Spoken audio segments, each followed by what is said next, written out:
On the outskirts of the kingdom of Luden, the greatest superpower on the continent, lies a dreadful place surrounded by towering cliffs and rugged mountains. It serves as the prison where countless criminals from every corner of the continent are confined. This place is known as Walter Prison, a location widely regarded as the very embodiment of hell itself. Every prisoner is bound in heavy chains and forced to endure a horrifying existence amidst the stench of decay. Rotting filth fills the air, insects crawl through every corner, and relentless abuse is inflicted upon the inmates without mercy. The environment is so miserable that even the most merciless criminals eventually find themselves begging for death as an escape from their endless suffering. Within this dreadful prison, a severely injured individual desperately crawls across the filthy floor, insisting that the church must be informed immediately.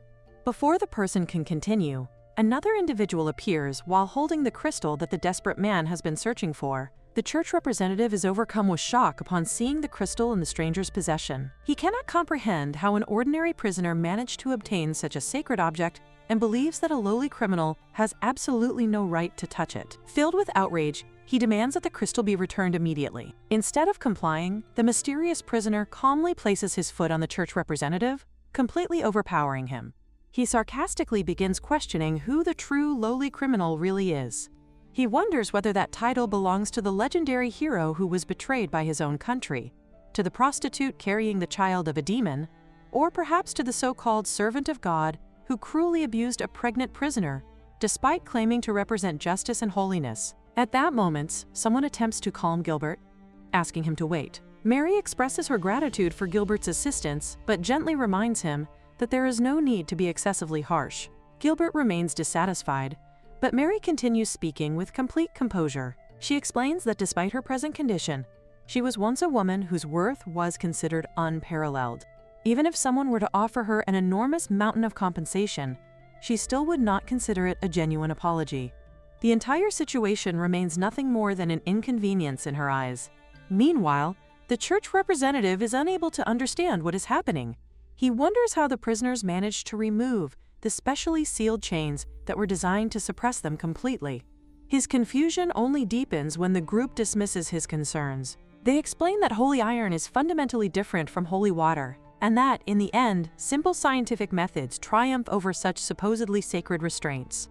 Another member casually adds that even holy water itself could have been dealt with just as easily. According to them, the only remaining task was to persuade the prison warden, something they describe as little more than a straightforward process. The constant noise irritates another member of the group, who remarks that simple persuasion alone had already been enough to accomplish everything they needed. Mary then turns her attention toward the prison warden. She calmly explains that, from the very beginning, he should never have entrusted the prison's security to such a cheap and incompetent group of guards. She gracefully gestures around Walter Prison, describing the massive fortress as a magnificent castle that she wishes to dedicate to him. However, before that can happen, she declares that he must first become nothing more than their obedient puppet. The prison warden is left utterly bewildered by her declaration and cannot understand what she is talking about. Remaining perfectly composed, Mary explains that the foolish and arrogant man is remarkably slow at understanding obvious facts. She reveals that Walter Prison is no longer under its original authority. Instead, the entire fortress is now under the complete control of herself and her companions. The warden immediately dismisses her claim with complete disbelief. He insists that such a takeover is impossible, because Walter Prison is protected by hundreds of guards, as well as numerous sacred beasts. According to him, reinforcements will soon arrive, and every single intruder will be mercilessly torn apart. Gilbert calmly questions the warden, asking where all of those guards and sacred beasts are at that very moment. An eerie silence immediately fills the prison, leaving the warden unable to answer. The overwhelming quiet forces him to realize that something is terribly wrong. He finds it impossible to believe that all 300 guards, along with 50 different varieties of sacred beasts stationed throughout the enormous prison, have completely disappeared, despite there being only 5 people responsible for the assault. Gilbert scoffs at the statement and points out that there are not merely 5 people involved. He reminds the warden that they have already explained that Walter Prison now belongs to Mary's group, meaning there are actually 6 of them standing together. Mary gently corrects Gilbert with a faint smile. She explains that even his calculation is inaccurate because their group does not consist of 6 members after all. Instead, she confidently reveals that there are actually 7 of them. 15 years later, the scene shifts to the imperial castle. A young woman rises from her bed and quietly begins preparing for the day. She carefully dresses herself in a maid's uniform before standing in front of a mirror. She methodically applies her makeup, ensuring that every detail of her appearance is neat and presentable. Once she finishes, she places a pair of glasses upon her face, examines her reflection one final time, and concludes with satisfaction that everything is finally perfect. As she gazes out of the window, Ilma hears several maids complaining while making their way through the castle. One of them grumbles that they have to climb up and down the countless floors every single day, and wonders why such an enormous place does not even have an elevator. Hearing the complaint, Ilma quietly whispers to herself that she simply wants to go home. Before she even has the chance to open the door to her room, it suddenly swings open as someone barges inside without warning. The newcomer loudly announces that the shabby black rat has finally been found, leaving Ilma instinctively looking around the room in confusion, wondering where this supposed black rat is. The woman immediately clarifies that she is referring to Ilma herself. She mocks her for having no family name and remarks that she is merely Miss Ilma. She then formally introduces herself as Irene, the daughter of Baron Neumann. Irene explains that she serves as the manager of the east side of the 4th floor in the lady attendants dormitory and is also responsible for training every newcomer assigned there. Ilma politely acknowledges the introduction, but her simple response only irritates Irene further. Irene remarks that Ilma is an incredibly rude person. She proudly declares that a royal lady attendant represents the very pinnacle of homemaking and refined service. However, she bitterly complains that the overall reputation of their profession continues to decline because of people like Ilma. Irene then hands Ilma a sheet of paper containing her assignments for the day while mockingly addressing her once again as Miss Black Rat. She sarcastically questions whether Ilma is even capable of reading. Before Ilma can answer, Irene immediately decides that she will read the instructions aloud herself, emphasizing that she intends to do so only once and that Ilma had better listen carefully. According to the schedule, Ilma's very first responsibility is to tend to the chicken coop before the 6th bell rings. After that, Irene continues listing one duty after another without pause, endlessly rambling through every task that Ilma is expected to complete throughout the day. As she continues speaking, Irene suddenly complains that Ilma, despite being nothing more than a newcomer, has already dared to question her instructions. She calls Ilma unnecessarily fussy and makes it clear that she has no intention of treating her with any special consideration.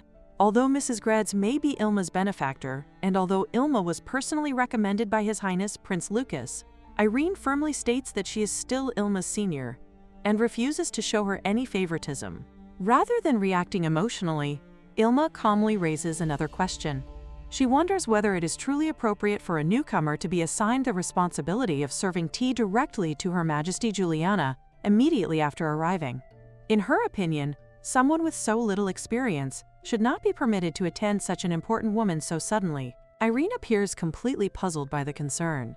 She explains that there is absolutely nothing strange about a newcomer serving tea to someone. According to her, one of the primary responsibilities of a lady attendant is to become closer to her master by personally serving tea, making it an entirely ordinary practice. She continues by explaining that it makes no difference whether the person they serve is eccentric, a high-ranking noble, or someone of humble status. Whenever they receive an order, they are expected to carry it out faithfully and without hesitation.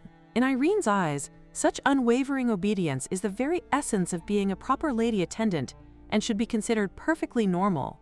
Even so, she remarks that Ilma will probably find her knees trembling with nervousness when standing so close to Her Majesty.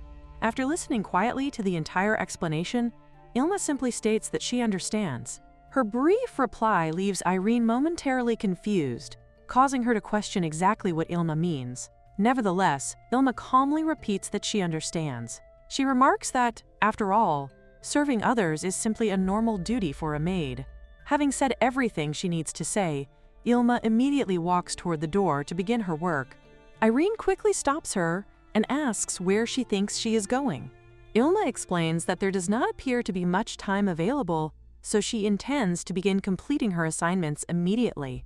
She politely asks whether it would be acceptable for her to rearrange the order of the listed tasks, provided that every single duty written on the schedule is completed by the end. Irene points out that the memo was prepared because there is far too much information for a newcomer to remember without constantly referring to it. However, Ilma confidently replies that she has already memorized every single instruction.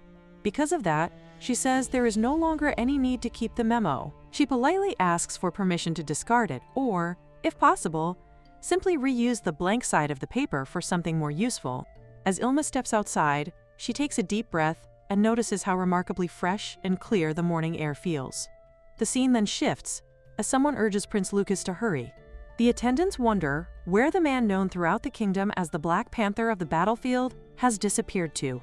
At the same time, the head maid sternly orders everyone to keep moving in proper formation, calling out the rhythm of their steps as she supervises the palace staff. Lucas inwardly complains that he deserves a break. It has already been 10 days since the holidays ended, and he has been working late every night.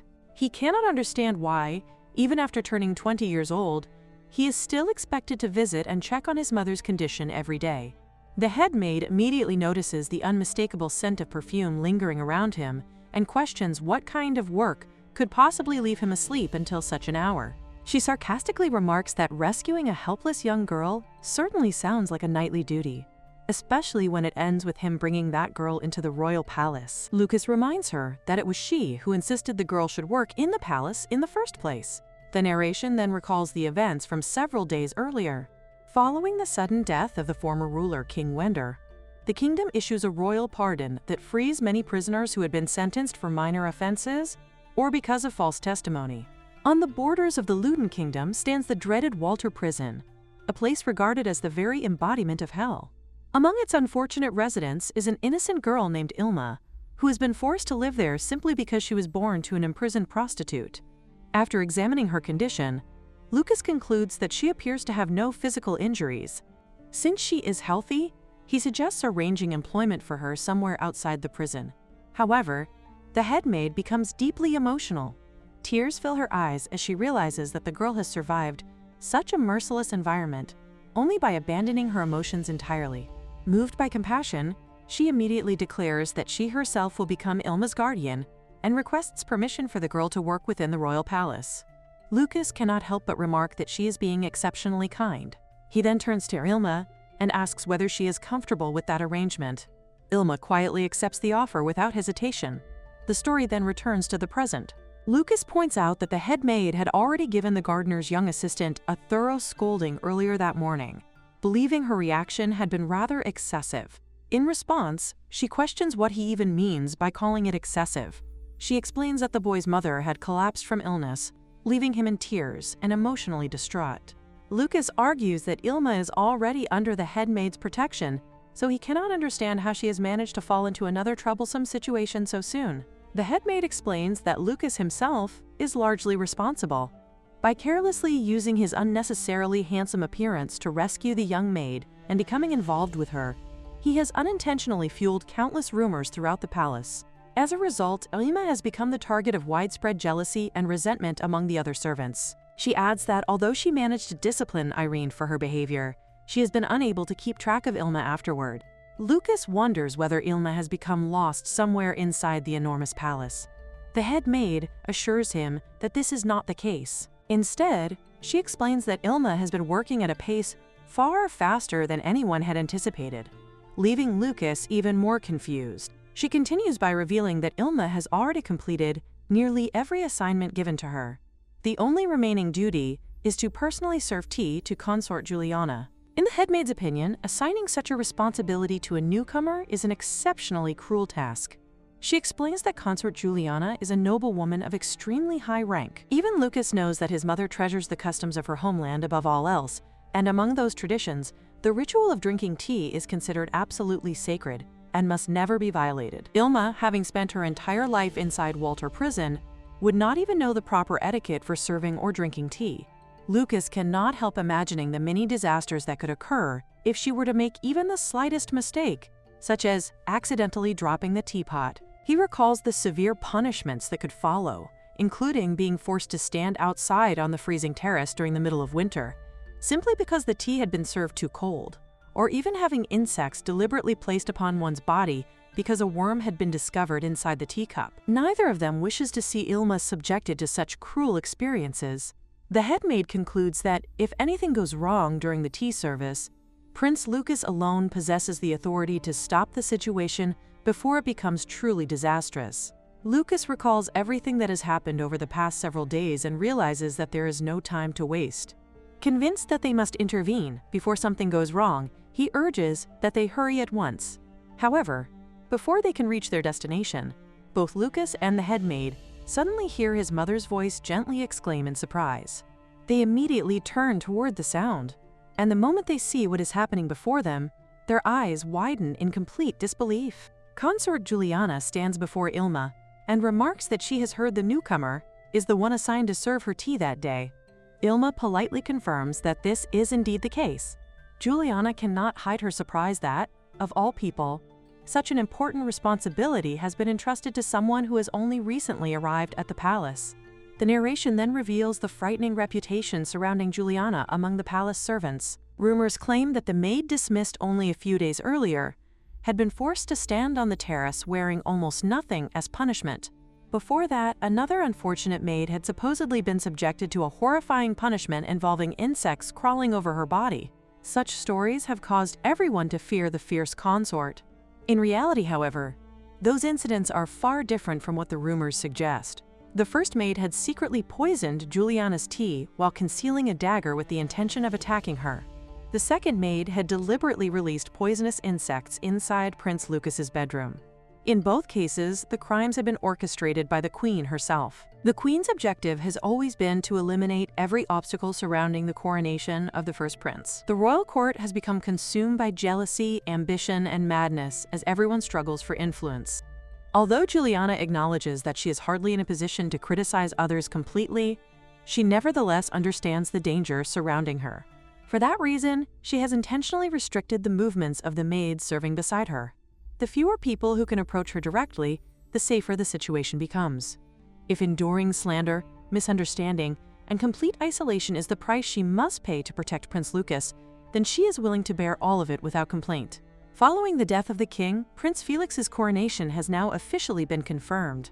Juliana quietly assumes that the queen has finally obtained everything she desired. Perhaps, with her objective accomplished, the queen will no longer have any reason to target the innocent palace maids. Juliana also hopes that, from this point onward, she can gradually repair her strained relationship with both her son and the head maid. Her attention then shifts toward the tea that is about to be prepared. She wonders whether her beloved black tea will truly be brewed properly by such a small and inexperienced-looking maid. To her surprise, Ilma calmly steps forward and announces that it is time to begin the tea service. She respectfully asks Juliana which variety of tea she would prefer.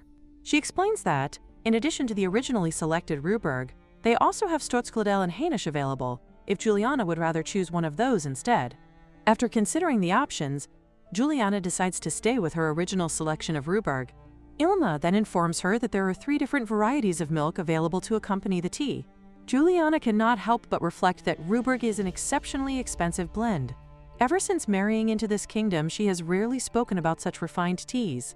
The newcomer's remarkable familiarity with black tea leaves her astonished. She finds it difficult to believe that Ilma is merely a commoner. Ilma continues her explanation by describing how each grade of milk possesses a distinct flavor because it comes from different breeds of cattle. Juliana is amazed that so much attention is devoted to something as simple as milk. Ilma further explains that Rhubarg's greatest appeal lies in its delicate natural flavor, meaning that adding milk is entirely optional. Nevertheless, if milk is to be used, she recommends Arbaline milk, as it has the mildest taste and therefore will not overpower the tea itself. Juliana agrees with the recommendation and decides that Arbaline milk will be suitable. Ilma then remarks that the Arbaline cow appears to be in particularly high spirits that day, which means its milk should possess an exceptionally rich and superior flavor. The very next moment, she raises her hand, and, to Juliana's complete astonishment, a massive cow suddenly appears beside her. Juliana cries out in absolute shock as she realizes that Ilma truly intends to milk the cow on the spot. She cannot comprehend where such an enormous animal has even come from. Without offering any explanation whatsoever, Ilma calmly proceeds to squeeze fresh milk directly from the cow. Ilma carefully pours the tea and finally presents it to Juliana. The moment Juliana lays eyes on it, She feels as though the tea itself transports her to a blessed and tranquil scene where the entire world appears beautiful and serene.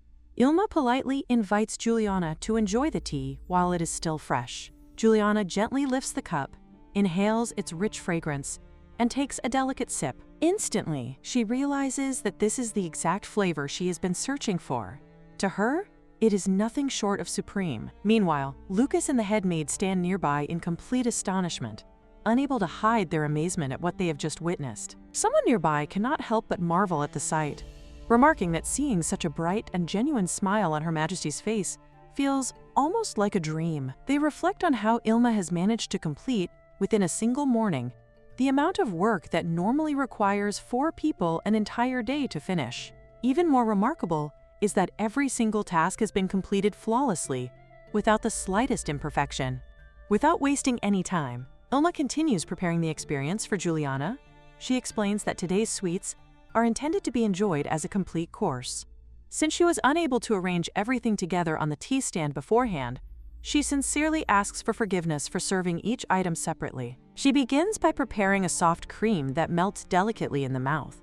After that, she sprinkles over it a distilled liqueur with a higher alcohol content. For today's dessert, she specifically chooses a highly fragrant brandy known as Gros Kreutz Flambert, allowing its rich aroma to elevate the sweetness even further. Juliana watches every step with growing amazement. Her heart begins pounding so intensely that she feels unable to calm herself. Finally, Ilma introduces the day's menu.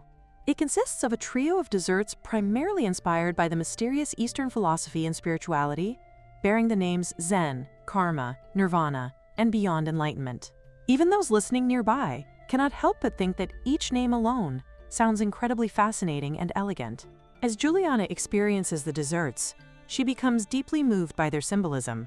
She compares one of them to a captivating flame that fascinates and purifies those who witness it, leaving behind an overwhelming fragrance before disappearing entirely, with only its lingering aroma remaining like a beautiful afterimage. She further reflects that it resembles a sweet yet merciless sin known as karma, making everyone around her realize that she and Ilma seem to understand one another on a profound level. Juliana then declares that ever since she first set foot in the land of Luden 20 years ago, and even during all the years she previously spent in Rutland, she has never encountered sweets possessing such extraordinary depth, elegance, and beauty anywhere in the world. Hearing such overwhelming praise, Ilma becomes embarrassed and modestly admits that the compliments are far too generous.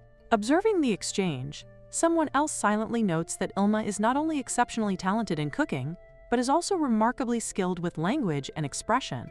Although Juliana is thoroughly impressed, she eventually points out that the amount of food prepared seems far too much for a single person.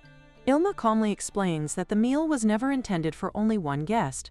It has actually been prepared for the 3 individuals hiding among the bushes nearby. Considering the warm weather, she assumes they must all be feeling rather thirsty by now.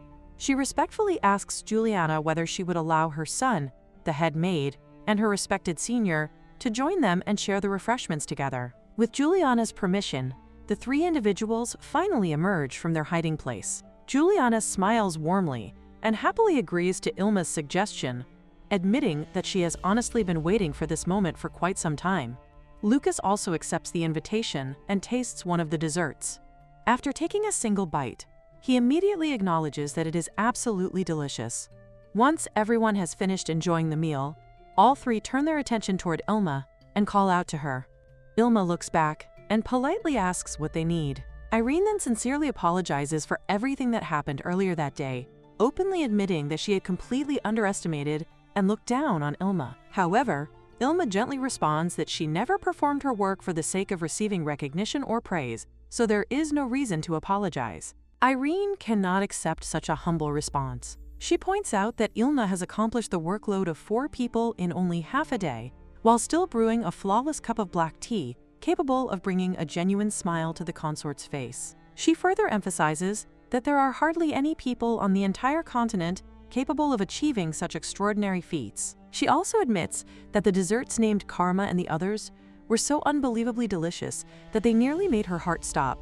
Deeply impressed by Ilma's abilities, Irene sincerely proposes that, from this day onward, as fellow maids of the same rank, They should become friends and work together in harmony. The head maid warmly accepts Irene's proposal, and Ilma politely replies that she will gladly work under her care from now on. The head maid remarks that, even so, Ilma's abilities are truly extraordinary. However, what impresses her the most is not merely her technical skill, but her remarkable insight. She explains that understanding consort Juliana's preferences so accurately, after only a single meeting, is something very few people could ever accomplish. Ilma modestly explains that she simply asked Juliana directly about her preferences regarding the tea leaves and the milk. However, the head maid immediately dismisses such a simple explanation. She points out that consort Juliana expects her maids to possess refinement, cleanliness, and enough intelligence to carry meaningful conversations. Juliana is the type of person who values an engaging story even more than a delicious meal. Yet Ilma had effortlessly provided every one of those qualities without needing to ask any unnecessary questions. To the head maid, Ilma appears to be the perfect maid for Lucas's mother.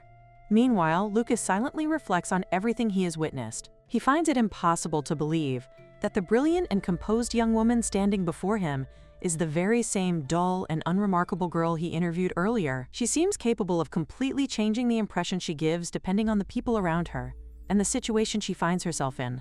This leaves him wondering whether he is simply overthinking everything or whether there is truly something unusual about her. Still unable to contain her curiosity, the head maid once again tells Ilma how amazed she is by everything she has accomplished before asking how she managed to understand consort Juliana's tastes so perfectly. Ilma casually replies that she merely looked at Juliana's face and thought about it. She admits that such an explanation probably sounds absurd, as no one would normally believe a person could determine another's preferences simply by observing their face. Changing the subject, Ilma takes out a brooch and politely explains that she needs to return it on behalf of Hans, the young gardener. The head maid is immediately surprised, recognizing it as the brooch she had previously given to Hans. She cannot understand why Ilma is now holding it. Ilma calmly begins explaining everything she observed. She reveals that while Hans was speaking with her, he repeatedly invaded her personal space in an attempt to create a false sense of familiarity and trust. Furthermore, during the 5 separate occasions when he spoke about his mother's illness, his eyes never once left hers. According to Ilma, this constant eye contact was intended to ensure that she completely believed his fabricated story. The exact moment she appeared close to tears, she noticed his upper lip rise ever so slightly. That tiny facial movement represented contempt rather than gratitude.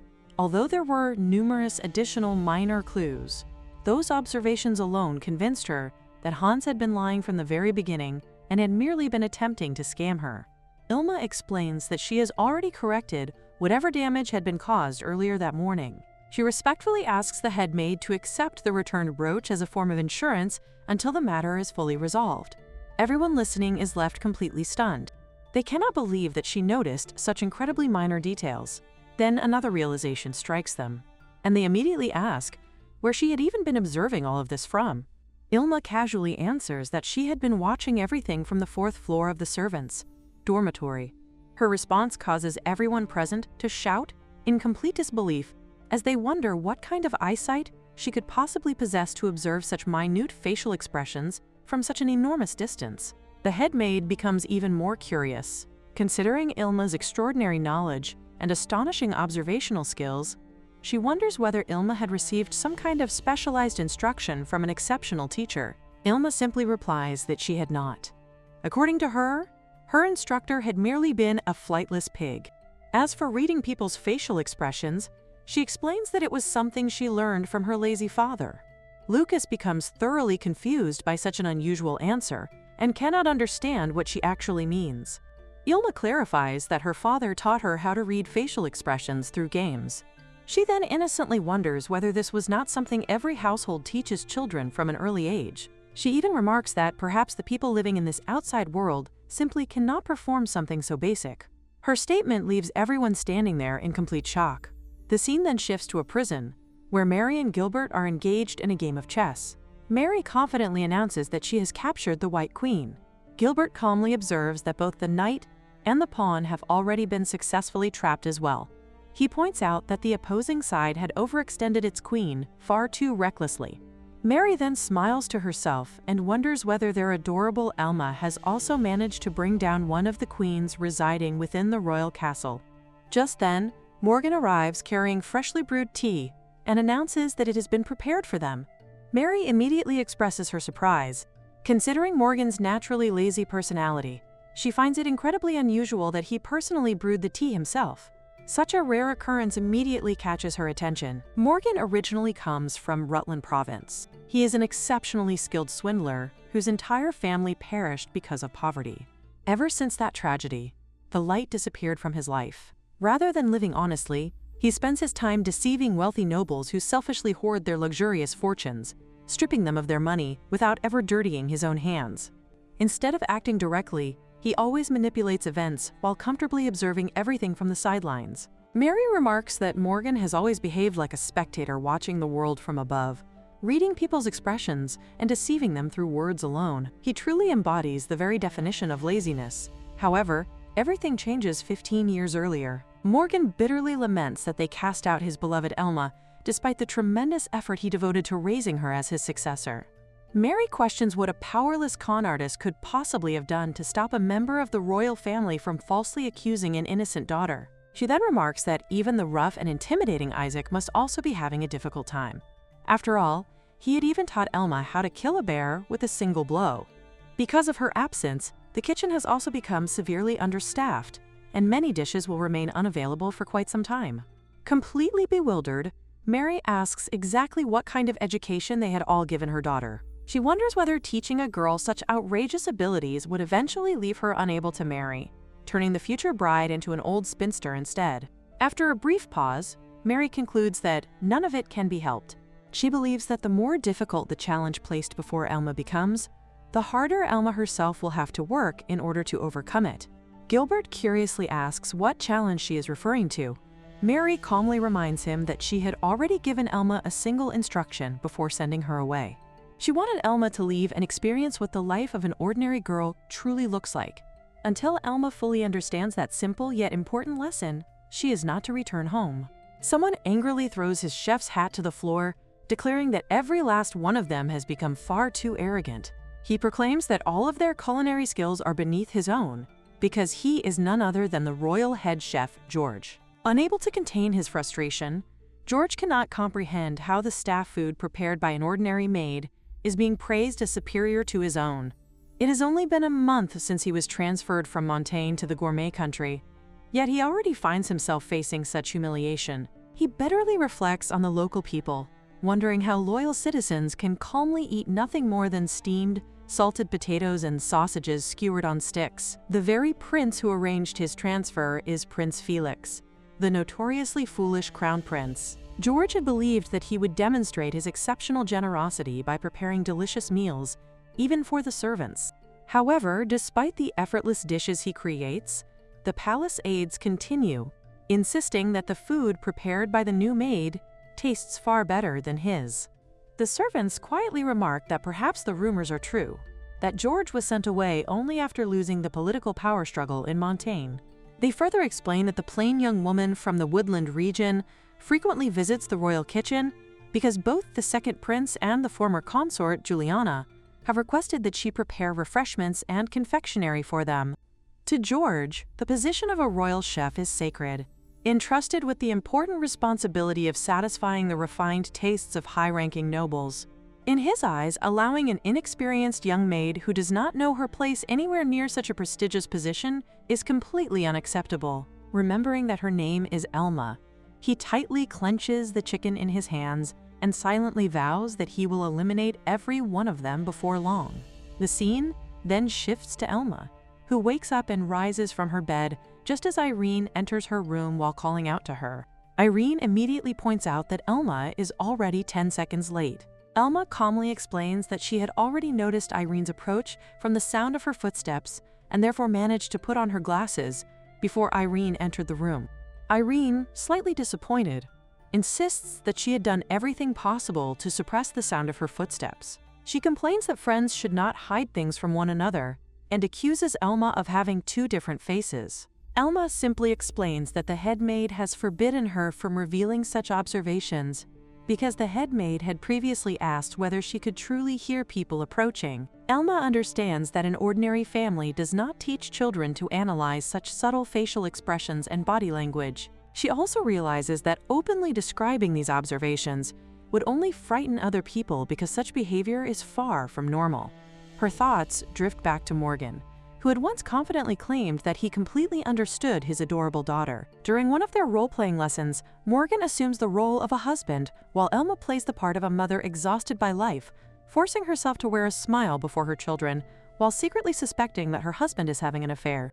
Morgan carefully explains that the cheek muscles become noticeably stiffer, the eyelids twitch ever so slightly from time to time, and the smile itself appears uneven and crooked. He repeatedly tells her to pay close attention to these subtle details before asking her to try the performance once again. Elma obediently responds during their practice, calling him her lazy father while continuing the role play.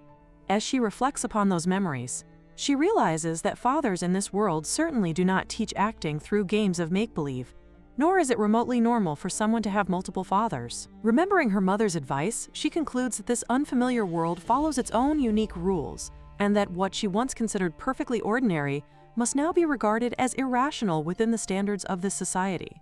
Meanwhile, the head maid continues speaking to her, eventually asking whether Elma is even listening to a single word she has been saying. The head maid asks Elma to let her see her face and instructs her to remove her glasses. However, the moment she gets a clear look at Elma's face, she immediately changes her mind and tells her to keep the glasses on. She remarks that Elma's appearance is so captivating that it would attract not only men, but even women. Deciding that it is best not to let anyone see such a beautiful face, she advises Elma to continue wearing her glasses for the time being. She tells her to simply follow the head maid's instructions because everyone in the palace trusts her judgment. Irene smiles and says that she does not mind because she has at least been fortunate enough to witness the rare sight of Elma with her hair tied up.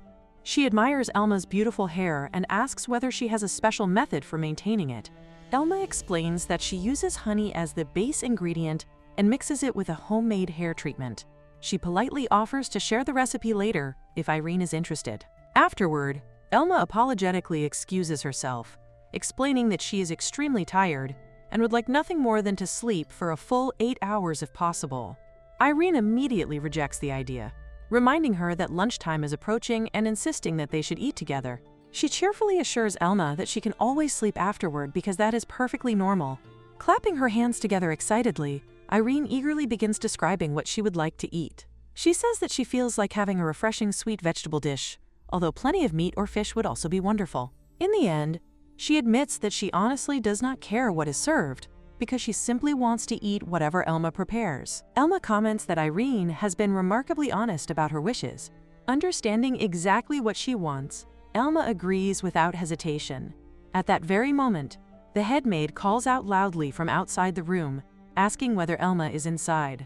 She enters immediately afterward and apologizes for disturbing Elma on her day off. She explains that a rather troublesome guest is waiting for her outside the servants' dormitory. The guest is revealed to be George, the royal head chef. As soon as Elma arrives, George asks whether she is indeed Elma, and she calmly confirms her identity. George sternly accuses her of trespassing into the sacred royal kitchen despite being a woman with no official qualifications. In his eyes, she has invaded the exclusive domain of the head chef, and he firmly demands that she apologize for such disrespect. Standing nearby, the head maid quietly whispers to Elma that she should apologize immediately. Without arguing, Elma respectfully offers her apology. However, she also calmly adds that cooking should not be determined by a person's gender or qualifications. She wonders whether it is not perfectly natural for the most skilled individual to prepare the most delicious food regardless of status. Her straightforward statement leaves everyone present completely stunned. George's expression darkens as he angrily demands to know whether she is claiming that her cooking skills surpass his own. Accepting her words as a direct challenge, he boldly declares that they will settle the matter through a cooking competition to determine whose dishes truly taste better. He raises the stakes by announcing that if his own cooking fails to satisfy the refined palates of the nobles, he will willingly resign from his position as the royal head chef. Watching the situation spiral out of control, the head maid silently realizes that the matter has become incredibly serious. The scene then shifts to Lucas, who is informed that he has been selected as one of the noble judges for the competition. The head maid apologizes to him, admitting that she never imagined the disagreement would escalate into such an enormous incident. Lucas points out that head chef George was appointed by his elder brother, Prince Felix, and questions whether Felix should not be serving as one of the judges instead. The head maid explains that Felix immediately refused the suggestion. He claims that he is far too busy preparing for his upcoming coronation and has no interest in participating. Furthermore, he bluntly states that he has no desire to eat food prepared by a commoner maid merely for the sake of a cooking contest. Lucas cannot hide his frustration upon hearing this. To make matters even more unbelievable, Consort Juliana has not attempted to stop the competition at all. Instead, she is leisurely tending to the plants in the palace garden while allowing the entire event to proceed.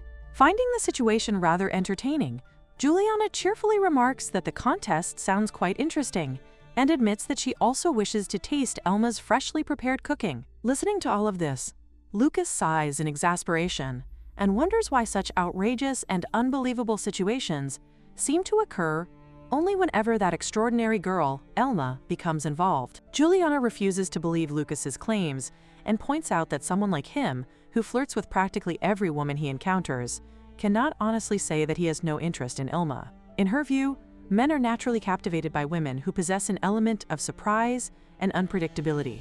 Lucas responds that, with all due respect, he has preferences of his own, and Juliana is already aware of that fact. He explains that an unexpected woman would be someone who suddenly reveals stunning beauty after removing her glasses, or someone who appears strong and composed but turns out to have an adorable weakness, such as a low tolerance for alcohol. Elma, however, does not fit that description at all.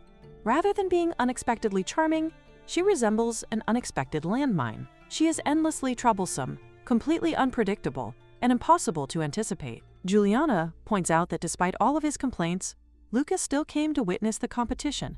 To her, that is proof enough that he is interested in Elma. Lucas admits that his curiosity is directed more toward her culinary abilities than anything else. In addition to that, he is interested in learning what kind of person the new head chef truly is. He believes the head chef has been performing his duties admirably. At the same time, he had been concerned that the man might become isolated within the palace. Since Lucas tends to avoid interacting with him whenever his older brother is present, he considers this a valuable opportunity to become acquainted with him. Establishing a good relationship with the head chef would also be beneficial from a practical standpoint, as it would help ensure that the palace meals remain free from poison. Before long, the person they have been waiting for finally arrives. George, the head chef, stands before them and respectfully greets Her Majesty Consort Juliana and His Highness Prince Lucas. He expresses his gratitude for the attention they have given to this matter and sincerely hopes they will enjoy the fruits of his labor. Juliana grants her permission for the competition to proceed and states that she eagerly anticipates witnessing his devotion and culinary expertise. Lucas echoes her sentiment, stating that he too looks forward to seeing the results. Juliana then makes a significant declaration. She announces that if George emerges victorious in this showdown, she herself will become one of his supporters. Furthermore, both her son Lucas and His Highness Felix will guarantee him a promising future within the palace. George cannot conceal his happiness upon hearing such generous assurances. However, the most important participant has yet to make her appearance. Suddenly, Lucas rises from his seat in alarm. His eyes widen as he notices Elma approaching, while pushing a cart loaded with an astonishing assortment of ingredients. Massive cooking pots and enormous kitchen knives are piled onto the cart. There are sacks of wheat flour, mountains of cabbages, a variety of condiments, an impressive quantity of bread, and, most shocking of all, a gigantic tuna. Lucas can barely contain his disbelief and wonders where in the world she managed to obtain such a thing. Elma calmly explains that she had a day off yesterday and spent it fishing near the coastal waters. After finally catching the enormous tuna, the fish continued struggling for 5 entire hours before ultimately dying. She then politely apologizes for her delayed arrival. The sight of the gigantic fish immediately draws the attention of everyone present. Murmurs and whispers spread throughout the gathering as countless eyes turn toward her. Remaining composed, Elma introduces herself as a maid and declares that she will devote her full attention, effort, and sincerity toward preparing food worthy of their noble tastes. She hopes that her cooking will meet their expectations.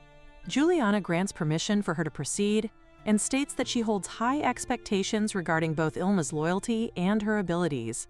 Lucas releases a weary sigh and simply asks that she prioritize her own safety while carrying out whatever she intends to do.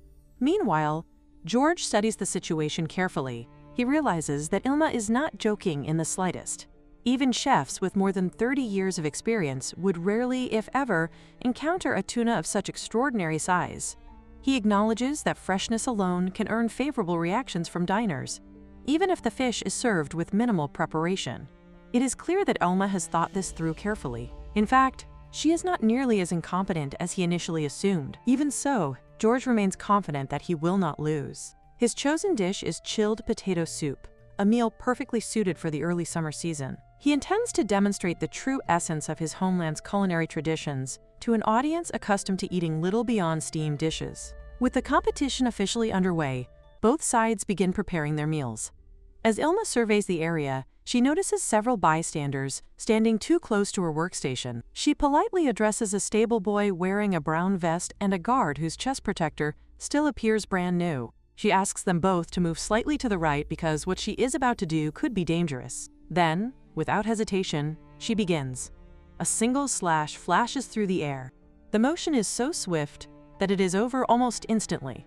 Everyone stares in confusion, wondering what exactly just happened. Juliana turns to Lucas in bewilderment. From her perspective, Ilma merely appeared to stare at the fish, and the tuna itself seems completely untouched. Lucas, however, understands what occurred. He explains that the movement was likely so fast that nobody present was able to perceive it. The speed of her blade exceeded their ability to follow with their eyes. As everyone continues staring at the tuna, they suddenly notice something astonishing. The fish has already been sliced. Perfectly cut portions are neatly arranged in a precise line, displaying a level of skill that leaves the audience speechless. Without pausing to bask in their astonishment, Ilma calmly announces that she will now proceed to the next stage of preparation. Before continuing, she reminds everyone to remain vigilant and mindful of their own safety. Ilma begins cooking in a manner that hardly resembles ordinary cooking at all. Instead, she leaps through the air with astonishing agility, making it appear more like an acrobatic performance than food preparation. Rather than being frightened, the entire audience is captivated, and cheers erupt from every direction as they watch her extraordinary display. She continuously tosses ingredients high into the air, pours sauces with perfect precision, slices them apart, and performs rapid slashes without missing a single movement. Every action flows seamlessly into the next. Lucas observes the dishes taking shape and recognizes one of them as fried tuna. However, another item catches his attention. He wonders what it could possibly be, as it appears far too flat to be ordinary bread. Juliana immediately recognizes it and explains that it is called naan. She recalls reading about it in books, where it is described as a type of bread commonly eaten throughout the southern continent. The fried tuna and the naan are both launched into the air simultaneously. Before anyone can even blink, Ilma cuts both of them into perfectly even portions, with a single series of lightning-fast slashes. Her overwhelming physical strength is matched only by her flawless swordsmanship. Every movement, every swing, every throw, and every slice is executed with absolute precision and complete control. Stories once claimed that she resembled the legendary berserker, the warrior who single-handedly annihilated 1,000 soldiers. Witnessing her movements firsthand sends a chill down Lucas's spine. He cannot help but remember that he had already warned everyone about this extraordinary woman. At last, Ilma finishes her preparations and calmly announces that the meal is complete. The audience immediately notices the enormous quantity of food she has prepared. They begin wondering whether all of it is truly intended for the event. Ilma confirms that the meal is not only for Her Majesty Consort Juliana and Prince Lucas, but also for every single person who has gathered to witness the competition. She politely invites everyone to help themselves, requesting that each person take one serving. George immediately objects. In his opinion, the dishes are meant exclusively for the nobles, and he accuses her of attempting to gain additional favor by bribing all of the palace servants. Ilma calmly denies the accusation. She explains that she has no intention of bribing anyone.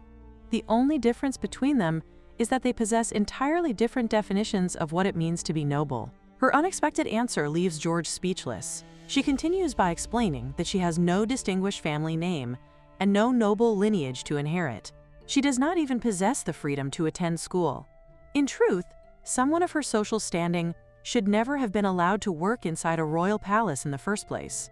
Because of that, her understanding of nobility differs greatly from everyone else's. To her, every individual who works tirelessly and honestly for the privilege of serving within the palace deserves to be called noble. That belief includes George himself, despite his pride and stubbornness as the palace's head chef. With complete sincerity, she asks him to accept and enjoy the heartfelt meal she has prepared.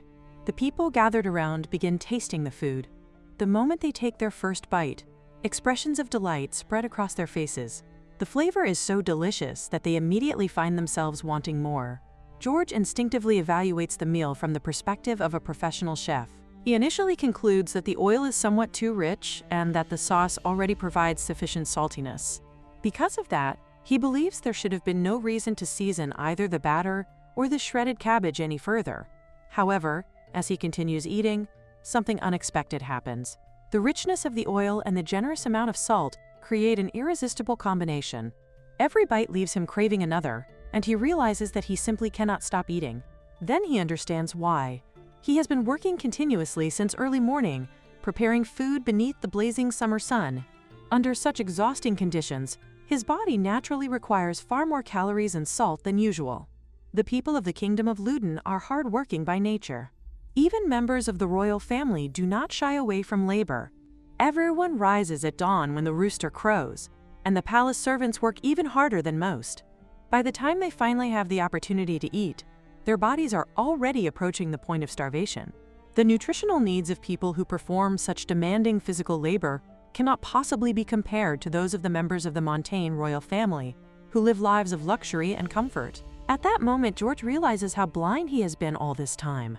Whenever he prepared meals, every dish had been designed solely for elegant noble lords, reclining comfortably on luxurious sofas while surrounded by beautiful women and extravagant gourmet cuisine. The Kingdom of Montaigne, renowned for its refined aesthetics, and the militaristic Kingdom of Luden, each possess entirely different culinary preferences and dietary needs. George begins questioning everything he has believed until now. He wonders what in the world he has been doing all this time by preparing sophisticated dishes such as vichyssoise, while forgetting what truly should have been served to the hardworking people standing before him. The answer had been right in front of his eyes all along, yet he had completely failed to see it. Elma calls out to George and firmly declares that he will not be serving the dish in the usual manner.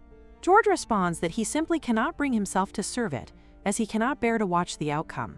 Elma calmly replies that there is no need for him to worry, because she had already anticipated that something like this might happen. As a precaution, she reveals that she has prepared 100 spoons in advance. Her unexpected statement leaves George completely bewildered as he questions what she means. Elma then explains that the dish he has prepared deserves to be tasted by everyone in the palace, regardless of how small the portion may be. She adds that this naturally includes herself as well. Without wasting another moment, she begins distributing small spoonfuls of George's dish to everyone present. As soon as the servants and nobles taste the food, expressions of amazement spread across their faces. One after another, they exclaim that such a dish is unbelievably delicious. Even Juliana praises the meal, observing that the head chef's cuisine possesses a remarkably light texture while still delivering a rich and satisfying flavor. Lucas also expresses his admiration, noting that George has skillfully drawn out the natural sweetness and flavor of the potatoes. He remarks that the execution is truly wonderful. Meanwhile, the servants enthusiastically share their thoughts, saying that this is the first time they have ever been able to truly appreciate the taste of potatoes.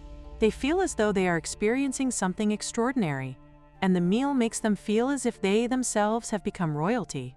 One of the servants approaches George with great excitement and tells him that the dish is incredibly delicious. The servant admits that they have been at a loss all this time because they had always eaten George's cooking without ever truly savoring its flavor. They sincerely express their hope that they will have the opportunity to eat such food again someday. As George listens to those heartfelt words, he quietly reflects on the real reason behind them. He realizes that it was never because the servants lacked the ability to appreciate fine flavors. Rather, they had always been far too hungry to think about anything beyond filling their stomachs. It is only because Elma has managed to free them from the constant burden of hunger that they are finally able to slow down, taste their meals properly, and understand the true beauty of food. Just as George reaches that realization, Elma praises him openly. She points out that only the head chef could prepare a dish capable of allowing even the lowest servants in the palace to experience the quality of noble cuisine with nothing more than a single spoonful. She then humbly declares that she accepts her defeat. George immediately questions why she would say such a thing. Before Elma can continue, Juliana offers her own judgment on the competition. She states that both contestants possess culinary abilities worthy of the refined palate of nobility. However, for this particular contest, she believes that head chef George holds a slight advantage. She explains that his cooking has the remarkable ability to make ordinary people feel as though they are living the luxurious lifestyle of nobles. Furthermore, despite all the unusual chaos unfolding around him during the competition, he never allowed his concentration to waver and still completed his dish to perfection. Juliana concludes that such unwavering focus is truly deserving of praise. The audience immediately erupts with excitement and applause after hearing Juliana's verdict. At the same time, Elma respectfully steps forward and bows deeply before George in acknowledgement of his accomplishment. However, George gently stops her. Although he admits that Juliana's words have filled him with genuine happiness, he insists that this battle should end in a draw. Even though everyone's palate has been thoroughly satisfied by his cooking, he does not believe that he has truly defeated Elma. He sincerely asks that, when the day finally comes that he can surpass her in a completely fair contest, Her Highness will then grant him her patronage. He also humbly requests that everyone simply call him by his name George, because if the formal titles continue to pile up, he fears that his name will eventually become something rather ridiculous. After the matter is settled, George turns toward Elma and sincerely apologizes for raising his voice at her the previous day. Elma immediately accepts his apology without any resentment. In return, she also apologizes for having carelessly disturbed the workspace of the head chef, without properly considering the responsibilities and pressures that came with his position. George admits that Elma's performance outside is incredible, adding that he is genuinely amazed by everything he has witnessed. He cannot help but wonder where she learned such extraordinary techniques. Elma, looking puzzled, asks what techniques he is referring to. George explains that he means things such as catching an enormous tuna, skillfully dissecting it, frying it, stuffing it, and all the other remarkable methods she demonstrated. In his eyes, it almost seems as though she is using divine abilities or some kind of forgotten ancient magic. Elma becomes even more confused by his reaction. She explains that catching and eating the tuna they raise is simply a normal part of food education for children from ordinary families. George immediately questions whether she comes from a family of fishermen. Elma calmly clarifies that their food education regarding sea creatures is limited only to tuna and kraken, so there is no reason to assume they are fishermen. Her answer leaves George completely stunned. He asks in disbelief whether she truly means the legendary kraken, the very creature that even 10 master fishermen working together cannot defeat. Elma, now even more bewildered, questions why they would be unable to defeat one. She casually explains that krakens become slow-witted during the summer, making them no more difficult to catch than ordinary octopuses. She then innocently wonders whether the people of this unfamiliar world are simply incapable of doing such things. Her casual remark causes both George and Irene to panic. George lets out a sigh and admits that he has absolutely no idea how to respond to the strange jokes she keeps making. The scene then shifts back to Walter Prison.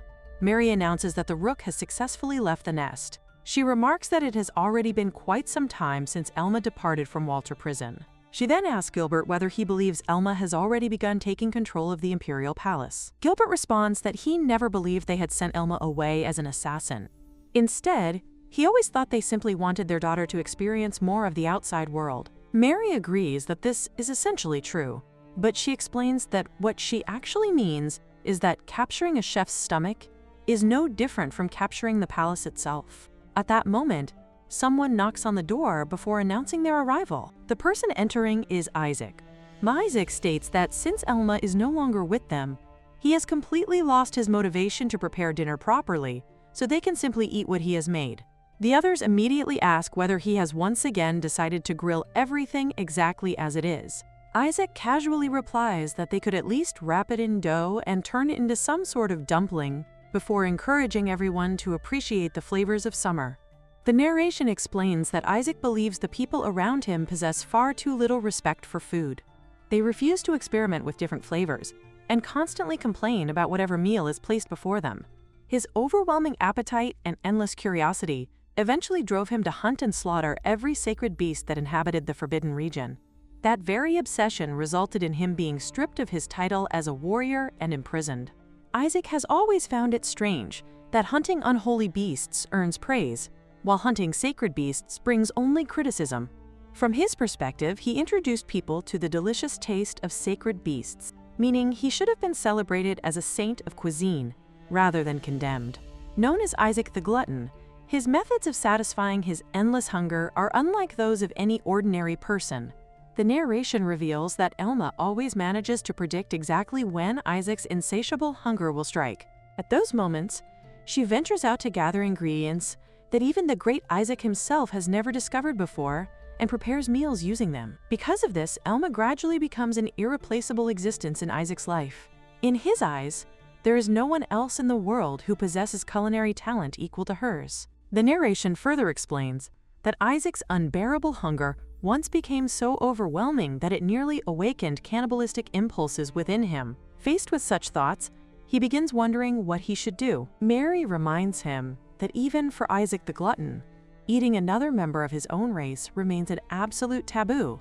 If his hunger becomes that unbearable, he should simply survive by selling the crops produced through his various experiments. However, she also remarks that the moment he has to rely on greed for assistance, it would mean he has truly become pathetic. She sarcastically adds that the main selling point of his food is that it is completely organic. Mary then tells him to endure his cravings for the time being. As she mentions greed, she suddenly realizes that he has not appeared for quite a while, causing everyone to wonder where he has gone. Mary speculates that greed has most likely locked himself inside the research room located in the basement. She believes that the loss of his sister has left him deeply traumatized, and that he is throwing himself entirely into his experiments as a way of distracting himself from his overwhelming grief and anxiety. Gilbert quietly remarks that, after seeing everything, he feels Elma should never have left this place. Mary, however, immediately disagrees. She firmly states that Elma needs to experience the outside world because that child deserves to learn what lies beyond the prison walls. Lucas corners Elma against the wall and pleads with her to say yes. She immediately points out that he is invading her personal space, but Lucas insists that she is only trying to dodge his question. He explains that he is being completely serious. Elma calmly replies that she is not attempting to avoid the matter at all. However, she does not want to be late on her way. Lucas cannot help but praise the extraordinary physical abilities and remarkable skills she displayed during the cooking showdown the other day. In his eyes, someone with talents like hers is absolutely indispensable to the Knights of the Kingdom of Ludin. As the second prince of the Kingdom of Ludin, Lucas is not only royalty, but also an active member of the kingdom's chivalric order. Despite his noble status, he frequently spends time downtown, mingling with ordinary people, a habit that has earned him labels such as eccentric, unusual, and unconventional.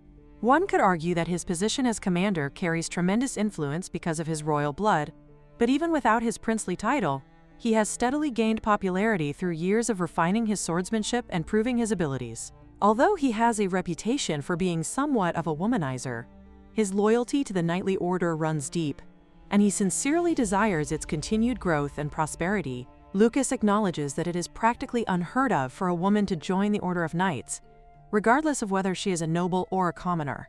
In other words, he simply means that such a thing is incredibly uncommon. However, he argues that if Elma joins, she could make it become common. He believes that if such a courageous woman, who also excels in martial arts, stands among the knights, then countless underprivileged women may find the courage to follow in her footsteps.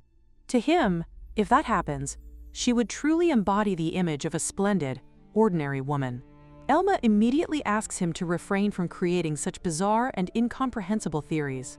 She questions what kind of standards he is even using to arrive at those conclusions. Lucas reminds her that when she accompanied him to inspect the knights' training, she appeared genuinely interested in what she saw. He also points out that she single-handedly healed the entire group of injured knights. Hearing that, Elma desperately begs him to spare her and not continue the topic any further. She admits that the entire misunderstanding is her own fault because she misinterpreted what was written in the textbooks. Since her ultimate goal is to become a perfectly normal woman, she has been trying to educate herself properly. To achieve that, she borrowed bundles of romance novels. According to the common sense described in those books, eagerly watching over knights during their training or courageously rescuing wounded men are considered completely normal behaviors for a heroine. Lucas finds the situation almost unbearable. and wonders whether Irene has truly been using romance novels as the foundation for teaching Elma such ideas. Elma quickly clarifies that the person who actually lent her those novels was the head maid. As for Irene, she explains that Irene apparently prefers reading Dujon instead. Remembering something else, Elma suddenly asks Lucas whether he happens to know the opposite of the term simi.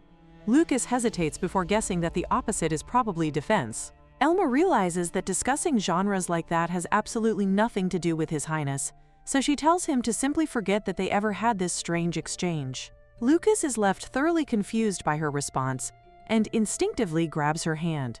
At that moment, Elma recalls that in 33 out of the 35 romance novels she has read, it is always stated that the knight who comes into physical contact with the heroine secretly harbors an intense and passionate desire for her. Before she can even finish entertaining that thought, Lucas immediately leaps backward and hurriedly tells her to look carefully at his expression.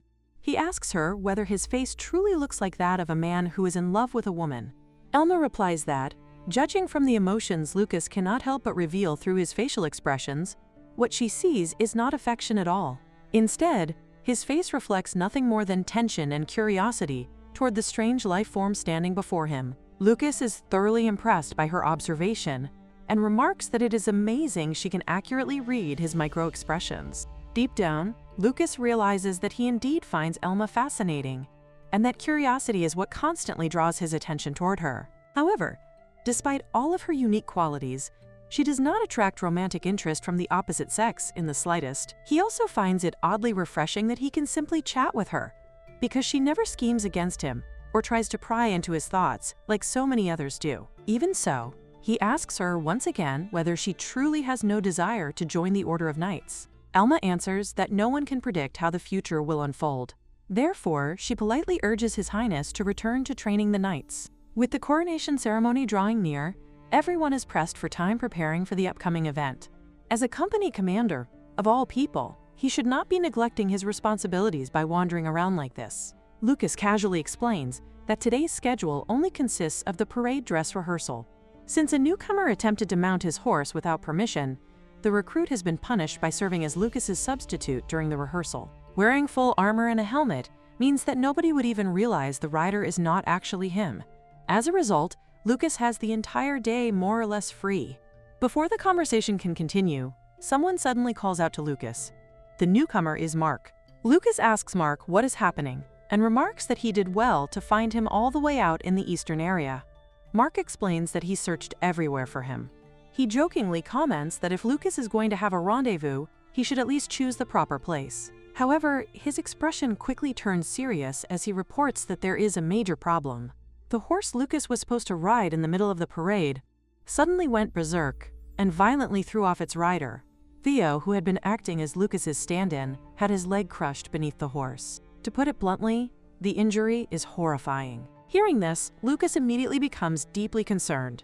Mark hurriedly explains that he is already on his way to summon the high priest to heal Theo. For the time being, he asks Lucas to come with him. He apologizes for interrupting his time with his companion, but the situation is far too urgent to ignore. Only then does Mark notice that the person accompanying Lucas is Elma. Without wasting another moment, Mark rushes toward her and politely asks whether she would be willing to come with them as well, if she does not mind. He explains that even among the medical priests, there are numerous different factions. Unfortunately, the only priest currently available is a newly appointed national priest who belongs directly to the First Prince's faction.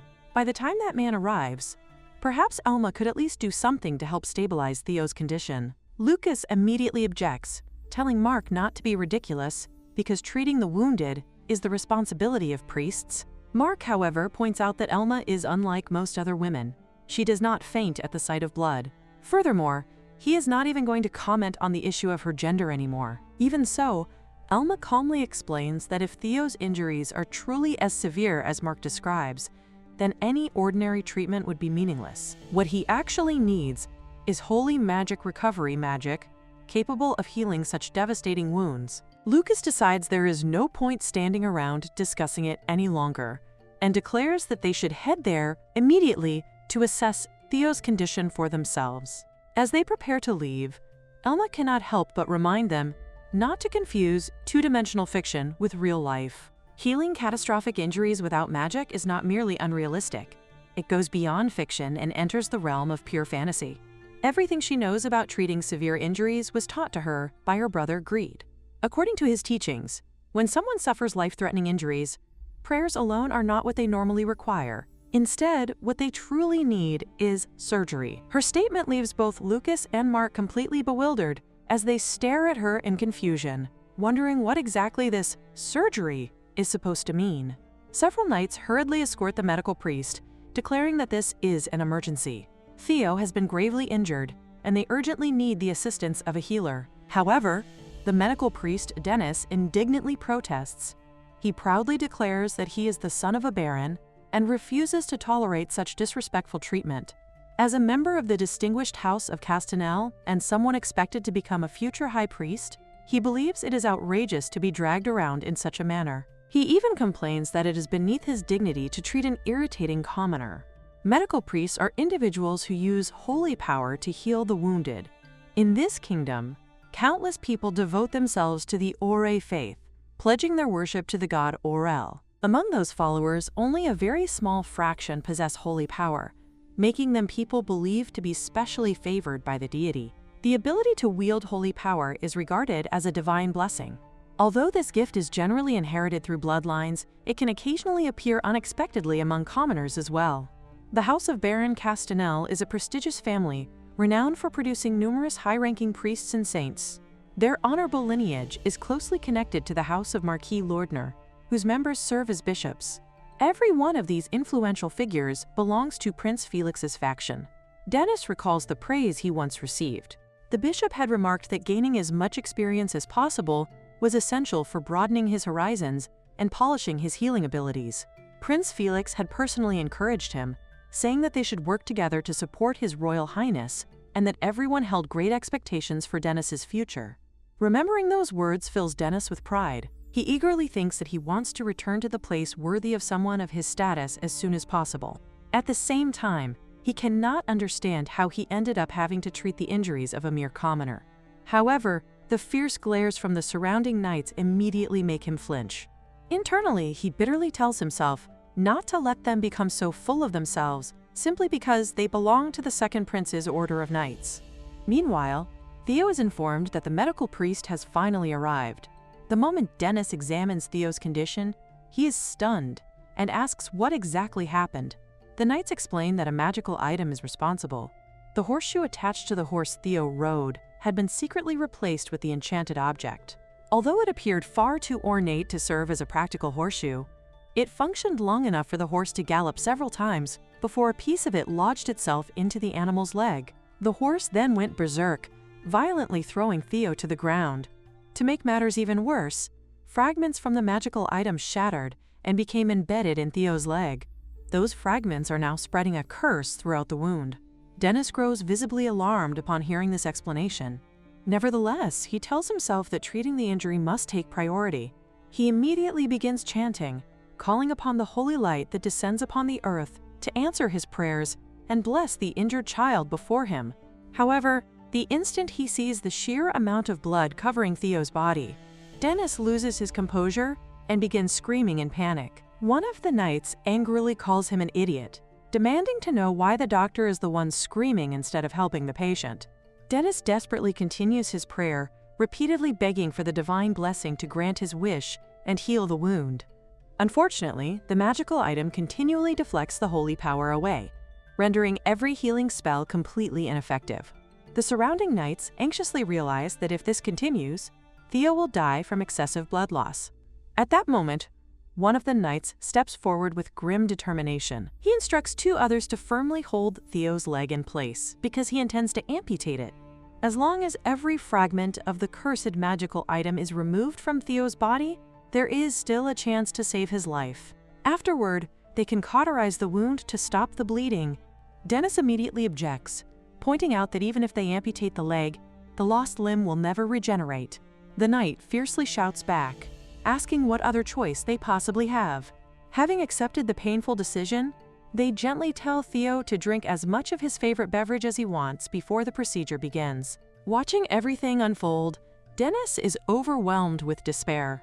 He wonders whether there is truly nothing he can do. As the knights attempt to calm Theo by reassuring him that there is nothing to worry about, and that the swordsman performs clean, smooth cuts, Dennis is consumed by self-doubt. He bitterly questions what it even means to be a medical priest or a healer. If all he can do is mend flesh after the fact, then how is he any different from an ordinary porter who simply sticks broken pieces of clay back together? Finally, Elma arrives and urgently demands that everyone wait for a moment. She explains that there is a far more appropriate use for the alcohol they have brought. More specifically, she requests permission to use it to disinfect her hands before beginning the procedure. She then announces that the operation on Master Theo is about to begin. After examining his injury, she identifies it as a triple sharp fracture. She explains that it is, to be precise, a compound fracture, and that an open reduction surgery must be performed in order to restore the natural alignment of his leg. She further states that the procedure will begin with the removal of the foreign object lodged within the muscles, followed by the reconstruction of the damaged tibial nerves. Lucas is left utterly bewildered by the unfamiliar medical terminology. Noticing his confusion, Elma immediately clarifies that she is referring to the fractured bone. In simpler terms, she explains that the wound must first be disinfected, after which every fragment of the magical object embedded inside the injury must be carefully removed before the wound can finally be stitched back together. Turning her attention to Theo, she informs him that she is about to inject an anesthetic into his right leg. She instructs him to notify her immediately if he begins to feel unwell or uncomfortable at any point during the procedure. Moments later, Theo confirms that the pain has completely disappeared. Elma then informs him that what follows will become rather gruesome to witness, so she carefully blindfolds him to spare him from the disturbing sight. She then addresses everyone assisting her, requesting that whenever she asks for a scalpel, it be handed to her immediately without delay. At that moment, Dennis suddenly interrupts in outrage, questioning what she believes she is doing. Remaining completely composed, Elma calmly states that she is performing a surgical operation. She then asks whether there is any problem with that. Dennis argues that medical treatment falls within the responsibility of doctors and medical priests, expressing disbelief that a mere maid would dare perform such a procedure. Before allowing him to continue, Elma sharply points out that the overpowering scent of his cologne is so strong that it exceeds the acceptable limits of proper medical protocol. She further observes that he has a habit of biting his tongue and condemns the fact that he has already come into contact with both the patient and the exposed wound with his unclean fingernails. She firmly orders him to leave immediately and return only after washing his face, trimming his nails, and thoroughly washing his hands. Dennis protests that such treatment is completely disrespectful. However, Elma sternly rebukes him, declaring that she would never allow someone with such childish hygiene, filthy fingers, and careless habits to touch the human body. She insists that he should possess at least the basic common sense expected of a medical priest. She commands him to stay away from the operation and not interfere until he has developed the proper awareness and discipline befitting someone in his profession. Unable to argue further, Dennis is forced to retreat. As he leaves, Elma briefly apologizes to everyone present, admitting that she allowed her emotions to get the better of her for a moment. While Dennis washes his hands, he silently wonders what is wrong with that mysterious girl and questions why she reacted so fiercely toward him. After completing the necessary cleaning, he finally returns to the operating room. The moment he lays eyes on Elma again, he is left completely speechless. She moves with such astonishing speed that all he can perceive are fleeting after images of her hands. Before his very eyes, the shattered bones are meticulously fitted back into their proper positions. The torn flesh is carefully restored, while the damaged muscles are skillfully reconstructed with extraordinary precision. Everyone watching the operation can do nothing but cry out in amazement at Elma's unbelievable skill. Dennis stares in absolute disbelief as he realizes that what he is witnessing goes far beyond the abilities of an ordinary female healer. It surpasses everything he has ever believed possible in the field of medical treatment. What unfolds before his eyes is no longer merely medicine. It is nothing less than a masterpiece, a true work of art. With the magical item fragments successfully removed, Elma announces that the extraction is complete. She requests holy water so that the wound can be properly disinfected. After carefully examining the collected fragments, she instructs everyone to complete the horseshoe-shaped arrangement, observing that these appear to be all of the broken pieces. Satisfied that nothing remains inside the wound, She declares that they can now proceed with the suturing. Lucas notices that she is preparing to use thread and questions whether she truly intends to stitch the wound. He points out that they do not even possess any surgical needles. Elma calmly explains that she has one attached to the temple of her glasses, and that they simply need to remove it.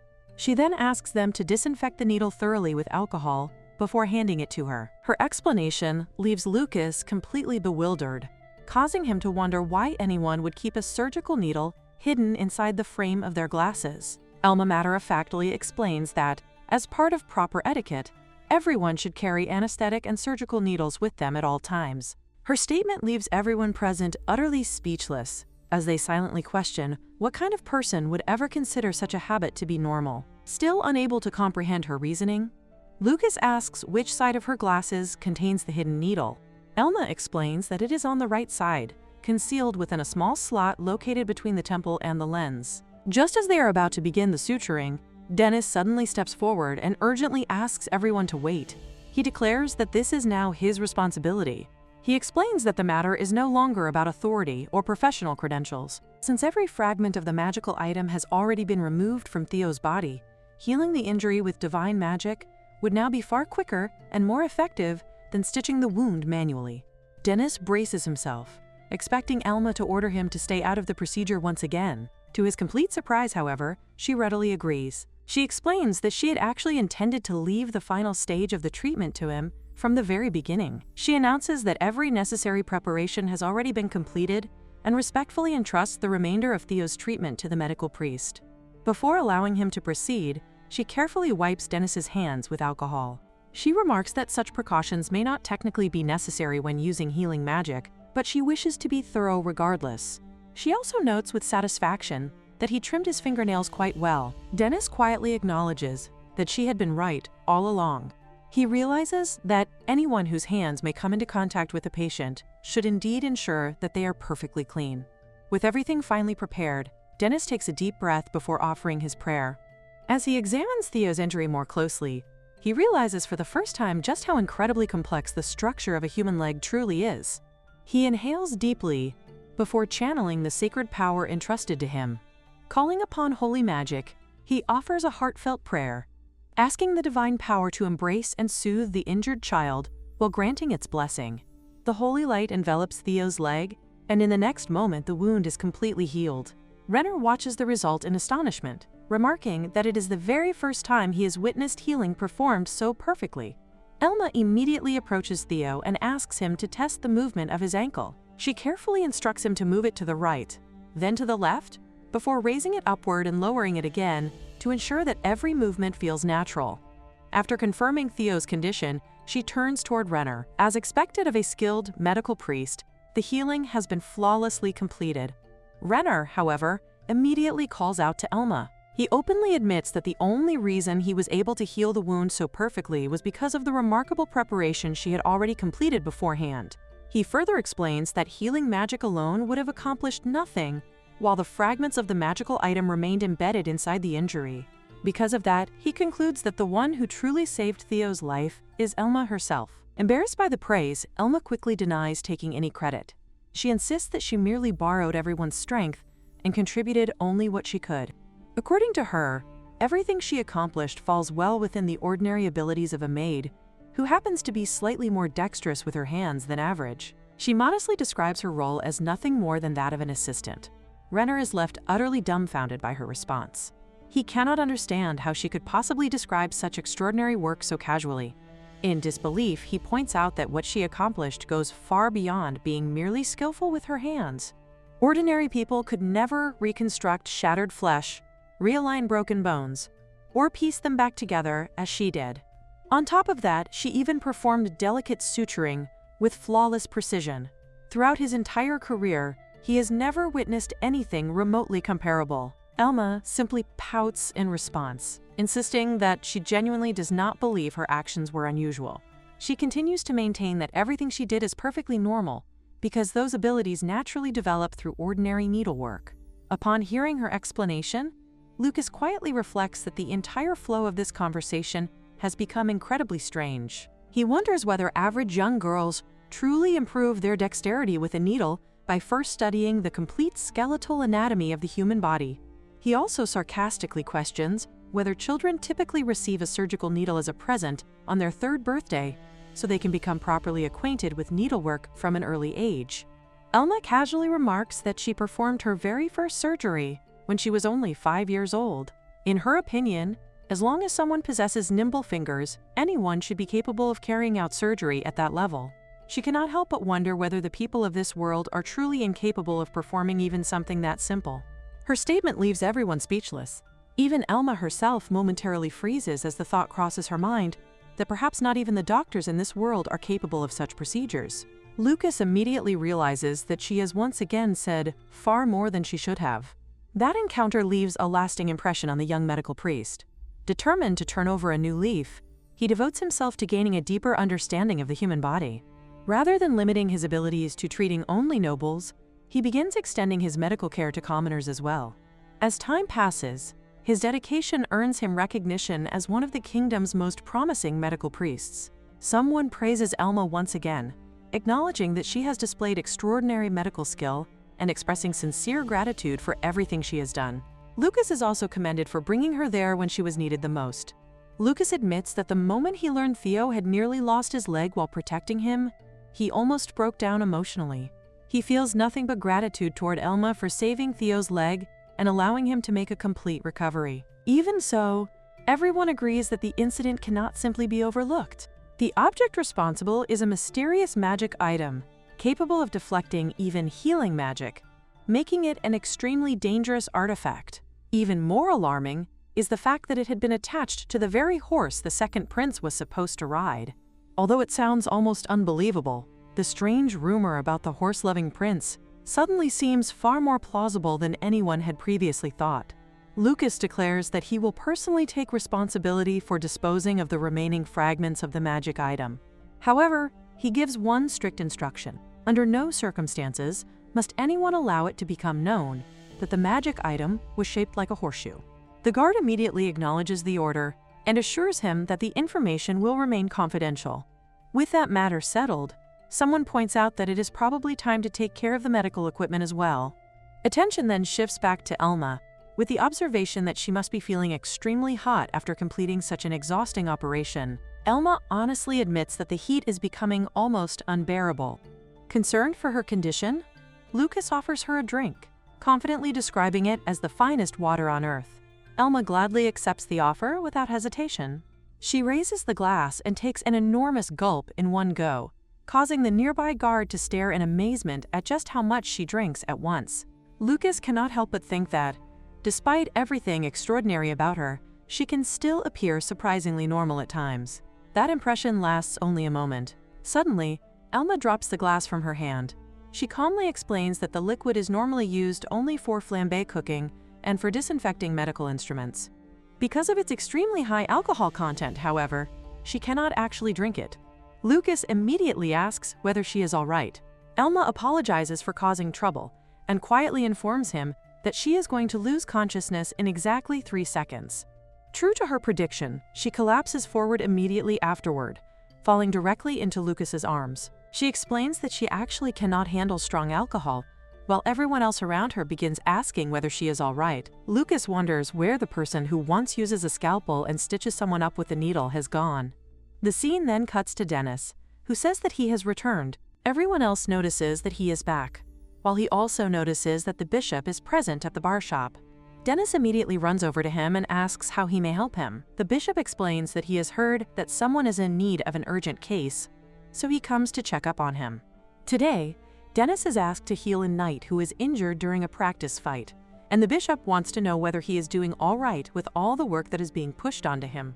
Dennis confirms that he is doing fine and also thanks him for his concern. The bishop then mentions that he has heard a rumor that, for the first time ever, Dennis's healing does not work. However, he is certain that it is merely a rumor because he has no doubt whatsoever about Dennis's healing ability. To him, such a rumor is simply too ridiculous to believe. The world of the medical priests is filled with rivalries, competition, and backstabbing.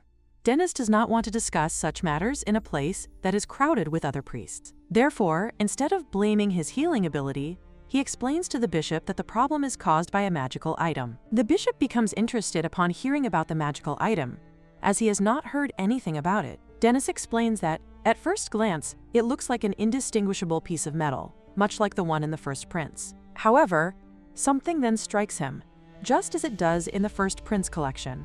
Dennis realizes that if he claims the failure happens because of a fault in the item, the fact that his healing fails will still become the main issue. If those people use that information against him and spread a rumor about him, he will be finished. Dennis wonders whether they will accuse him of trying to cover up his own ignorance by spreading false rumors. However, he then thinks about what it means for him as a doctor. He admits that no matter what, it is true that his abilities are still lacking.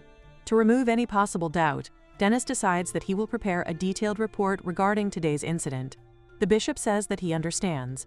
However, he also makes it clear that if there is anything difficult to convey properly through a written report, he is willing to listen to it personally. With that, the bishop leaves. Dennis returns to his table. Now that he thinks about it, the marks come at the same time as he hears a rumor about his healing power failing. However, he cannot understand where that rumor even originates in the first place. On the other hand, the scene shows Lucas carrying Elma. He thinks that it is unbelievable how she suddenly begins acting like an ordinary girl. She is a girl who was born and raised to practice with insects. At first, Lucas believes that she is simply a weak and ordinary girl. However, she is capable of catching a giant tuna, operating on people, and even reading them through the smallest changes in their expressions. Lucas cannot help wondering what kind of training she goes through to become someone like this. Walter presents the incarnation of hell in this world, and Lucas finds the fact that there are individuals capable of training others extremely suspicious. If such people exist, it may mean that they are secretly plotting something. Lucas begins to suspect that the time when he will have to involve himself in the prison affair may be approaching. However, he then shakes his head, reminding himself that he understands this girl and that she does not appear to have any ill intent. In fact, from his point of view, she is more like a peculiar life form. However, she is still just a 15-year-old girl after all, so he apologizes to her. He notices that there is some discoloration near her collarbone and on her arms as well. Although her skin usually looks very dull, it is glowing now, and he is pretty sure that the glow is not fake. He pours some water onto a cloth, wondering whether this could be some kind of trick to make her skin appear normal, and begins wiping her face. However, he finds himself thinking that the shape of her lips looks beautiful. This is the same girl who is supposedly a plain and gloomy girl with dull skin. He takes off his glasses, and his eyes widen when Elma, still asleep, says that she will do her best to understand something called a normal girl, so that she can quickly return home. On the other hand, Lucas is literally flabbergasted. He cannot help thinking about how genuinely cute she is. Suddenly, Irene comes from behind, shouting that she has heard that Elma has collapsed. However, she notices that Lucas is standing outside. Lucas explains that he brings Elma here after she collapses, so she is currently sleeping. He then says that he will leave now and asks Irene to send his regards to Elma. The moment Irene enters the room, she looks at Elma and exclaims in amazement that an angel has descended. On the other hand, the scene shifts back to Walter Prison, where Mary complains about the annoying bishop. Horlist tells her to stop thinking that she will always be superior to him. Mary points out that Horlist becomes extremely competitive whenever it comes to games. Horlist then questions whether she realizes that she could have won if she had not been so focused on the queen. However, Mary says that winning that way would be boring. Horlist realizes that she would rather have fun than win, and he truly cannot understand her way of thinking. He cannot understand how a mother can be cruel enough to chase her own cute daughter out. Mary says that, just as she thought, he is extremely angry. She wonders whether he locks himself inside the laboratory because he does not want to talk to her. Horlist questions whether there is anything wrong with that. Mary assures him that she does not mind it. In fact, she thinks that it is lovely for a brother to be so protective of his little sister. Horlist is known as the Angrier, the young mad dog. Born into a merchant family, he takes advantage of his financial power and intelligence to conduct experiments on humans. He is known for having extremely radical views. However, little does anyone know that the real reason behind his experiments is his little sister, who falls into a coma after being attacked by a ruffian. At that time, all he can do is keep her heart beating by combining a demon stone with his own peculiar medical technology. Afterward, he begins opening people's skulls to study how the brain works. If he only experiments on the dead or on criminals, the authorities would turn a blind eye to his actions. However, when he discovers that a noble is the one responsible for the incident involving his sister, he violates that noble's brain. As a result, Horlist's experiments are eventually branded as a crime. One day, his sister, who has been barely clinging to life through the power of the Demon Stone, finally breathes her last.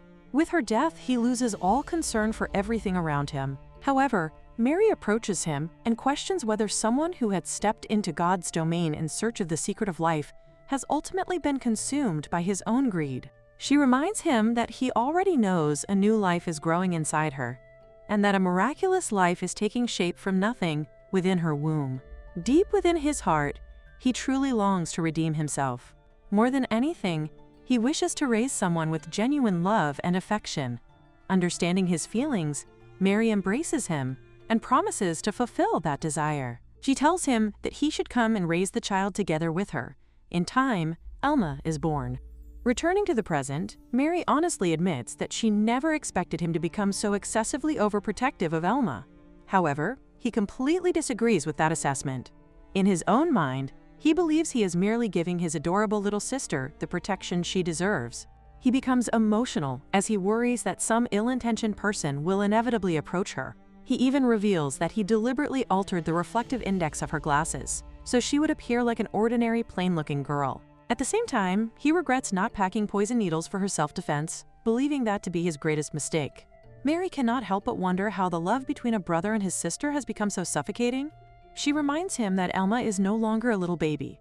However, he passionately insists that this is exactly why he has become even more protective. He explains that, although she herself is also someone's sister, she will eventually understand his feelings once she experiences jealousy. According to him, being overly protective of a loved one is not something limited to men alone. Mary questions whether he is trying to suggest that women are capable of feeling the same kind of jealousy. She firmly states that everyone should respect the wishes of the person they care about.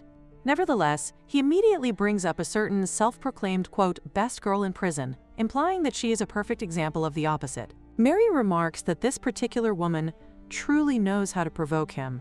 He admits that he is fully aware of it because, for some reason, Elma always ends up getting dragged into their arguments. As the years pass and Elma grows older, those competitions evolve into contests over who can raise her into the most charming young woman. On some days, she is molded into the image of an alluring prostitute, possessing irresistible charm, while on other days, she is expected to embody the image of a pure and constantly smiling saint. Every single day presents her with an entirely new persona. As a result, Elma never even gets the opportunity to choose her own personality for herself. Despite everything, Mary believes that all of this unusual upbringing has at least made it easy for Elma to captivate the prince of a great kingdom. However, he immediately questions what Mary is trying to do with her daughter and warns her not to subject his precious little sister to such bizarre forms of training.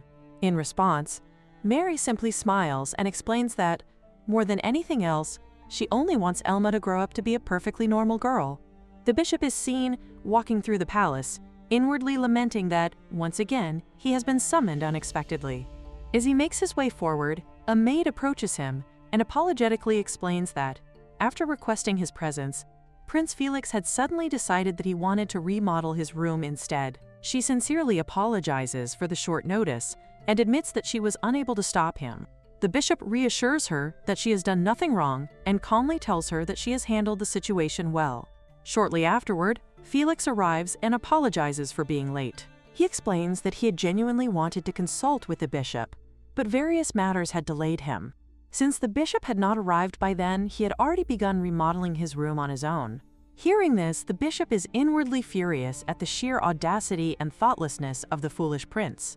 Nevertheless, having no other choice, he suppresses his anger and politely accepts the apology. The bishop recalls that, before the coronation, Prince Felix had been preparing for the grand and magnificent ceremony that he had always desired. According to royal tradition, every prince is granted the right to make one grand wish upon the death of the previous king. Felix had used that privilege to request a splendid coronation ball, where people from every corner of the kingdom would be invited to celebrate together. The proposal had immediately sparked concern among everyone involved. Although the idea was admirable, the available budget and preparation time were extremely limited. Seeing the growing uncertainty, The bishop respectfully offered a practical alternative. He suggested that if His Highness truly wished to invite people from all over the nation, then the invitation could include men and women of every age and social class by inviting the servants of the imperial court, who were themselves part of the kingdom's greater society. He further proposed opening the outer grounds of the royal palace to the public for the 3 days leading up to the coronation, so ordinary citizens could also participate in the festivities. Felix had genuinely liked the proposal and expressed his hope that everyone would enjoy the celebration. Returning to the present, however, the bishop reflects bitterly on those words, wondering what exactly Felix had meant by hoping everyone would enjoy it. In the bishop's eyes, the prince is both foolish and stubborn. Unlike the previous king, who had been respectable despite his weaknesses, Felix possesses neither firm judgment nor the ability to be easily guided. Although the former king could be influenced during council meetings, this foolish prince has become an unexpected obstacle that refuses to bend to his advice. To the bishop, that alone is an enormous problem. For generations, the Marquis family has lived as parasites feeding upon the kingdom. Ever since the reign of the previous king, they have freely enriched themselves and filled their coffers without restraint. The bishop's greatest source of influence has always been the prison under his control. By constructing and managing facilities that accepted criminals from neighboring countries, particularly those too small to accommodate their own prisoners, he placed numerous foreign nations under obligations to him.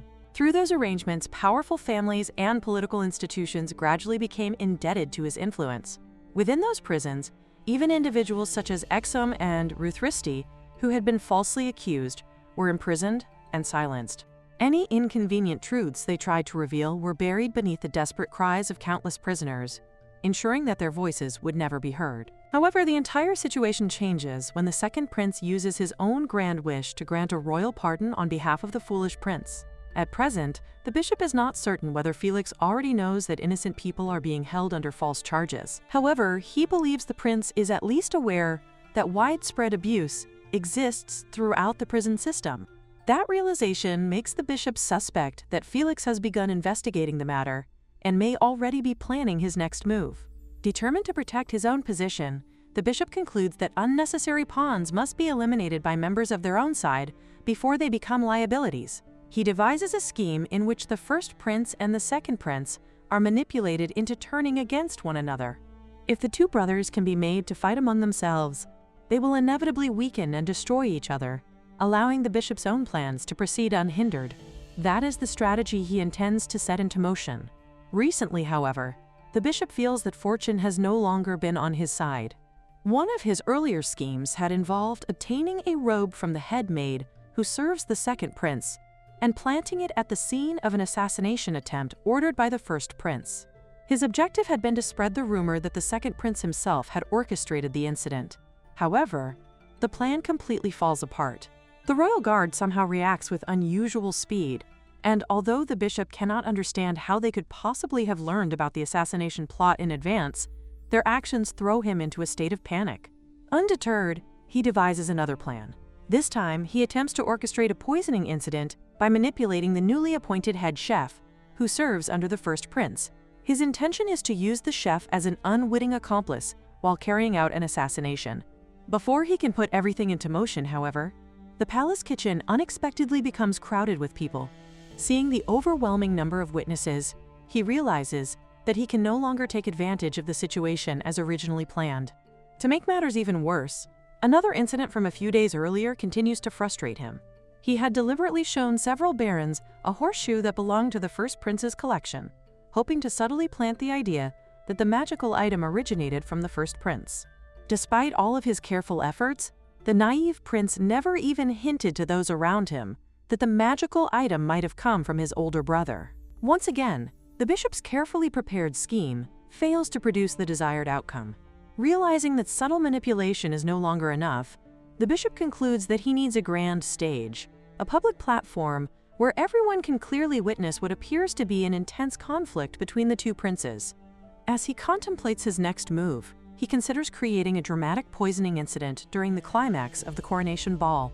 In his imagined scenario, the second prince would suddenly collapse after drinking wine served by the first prince.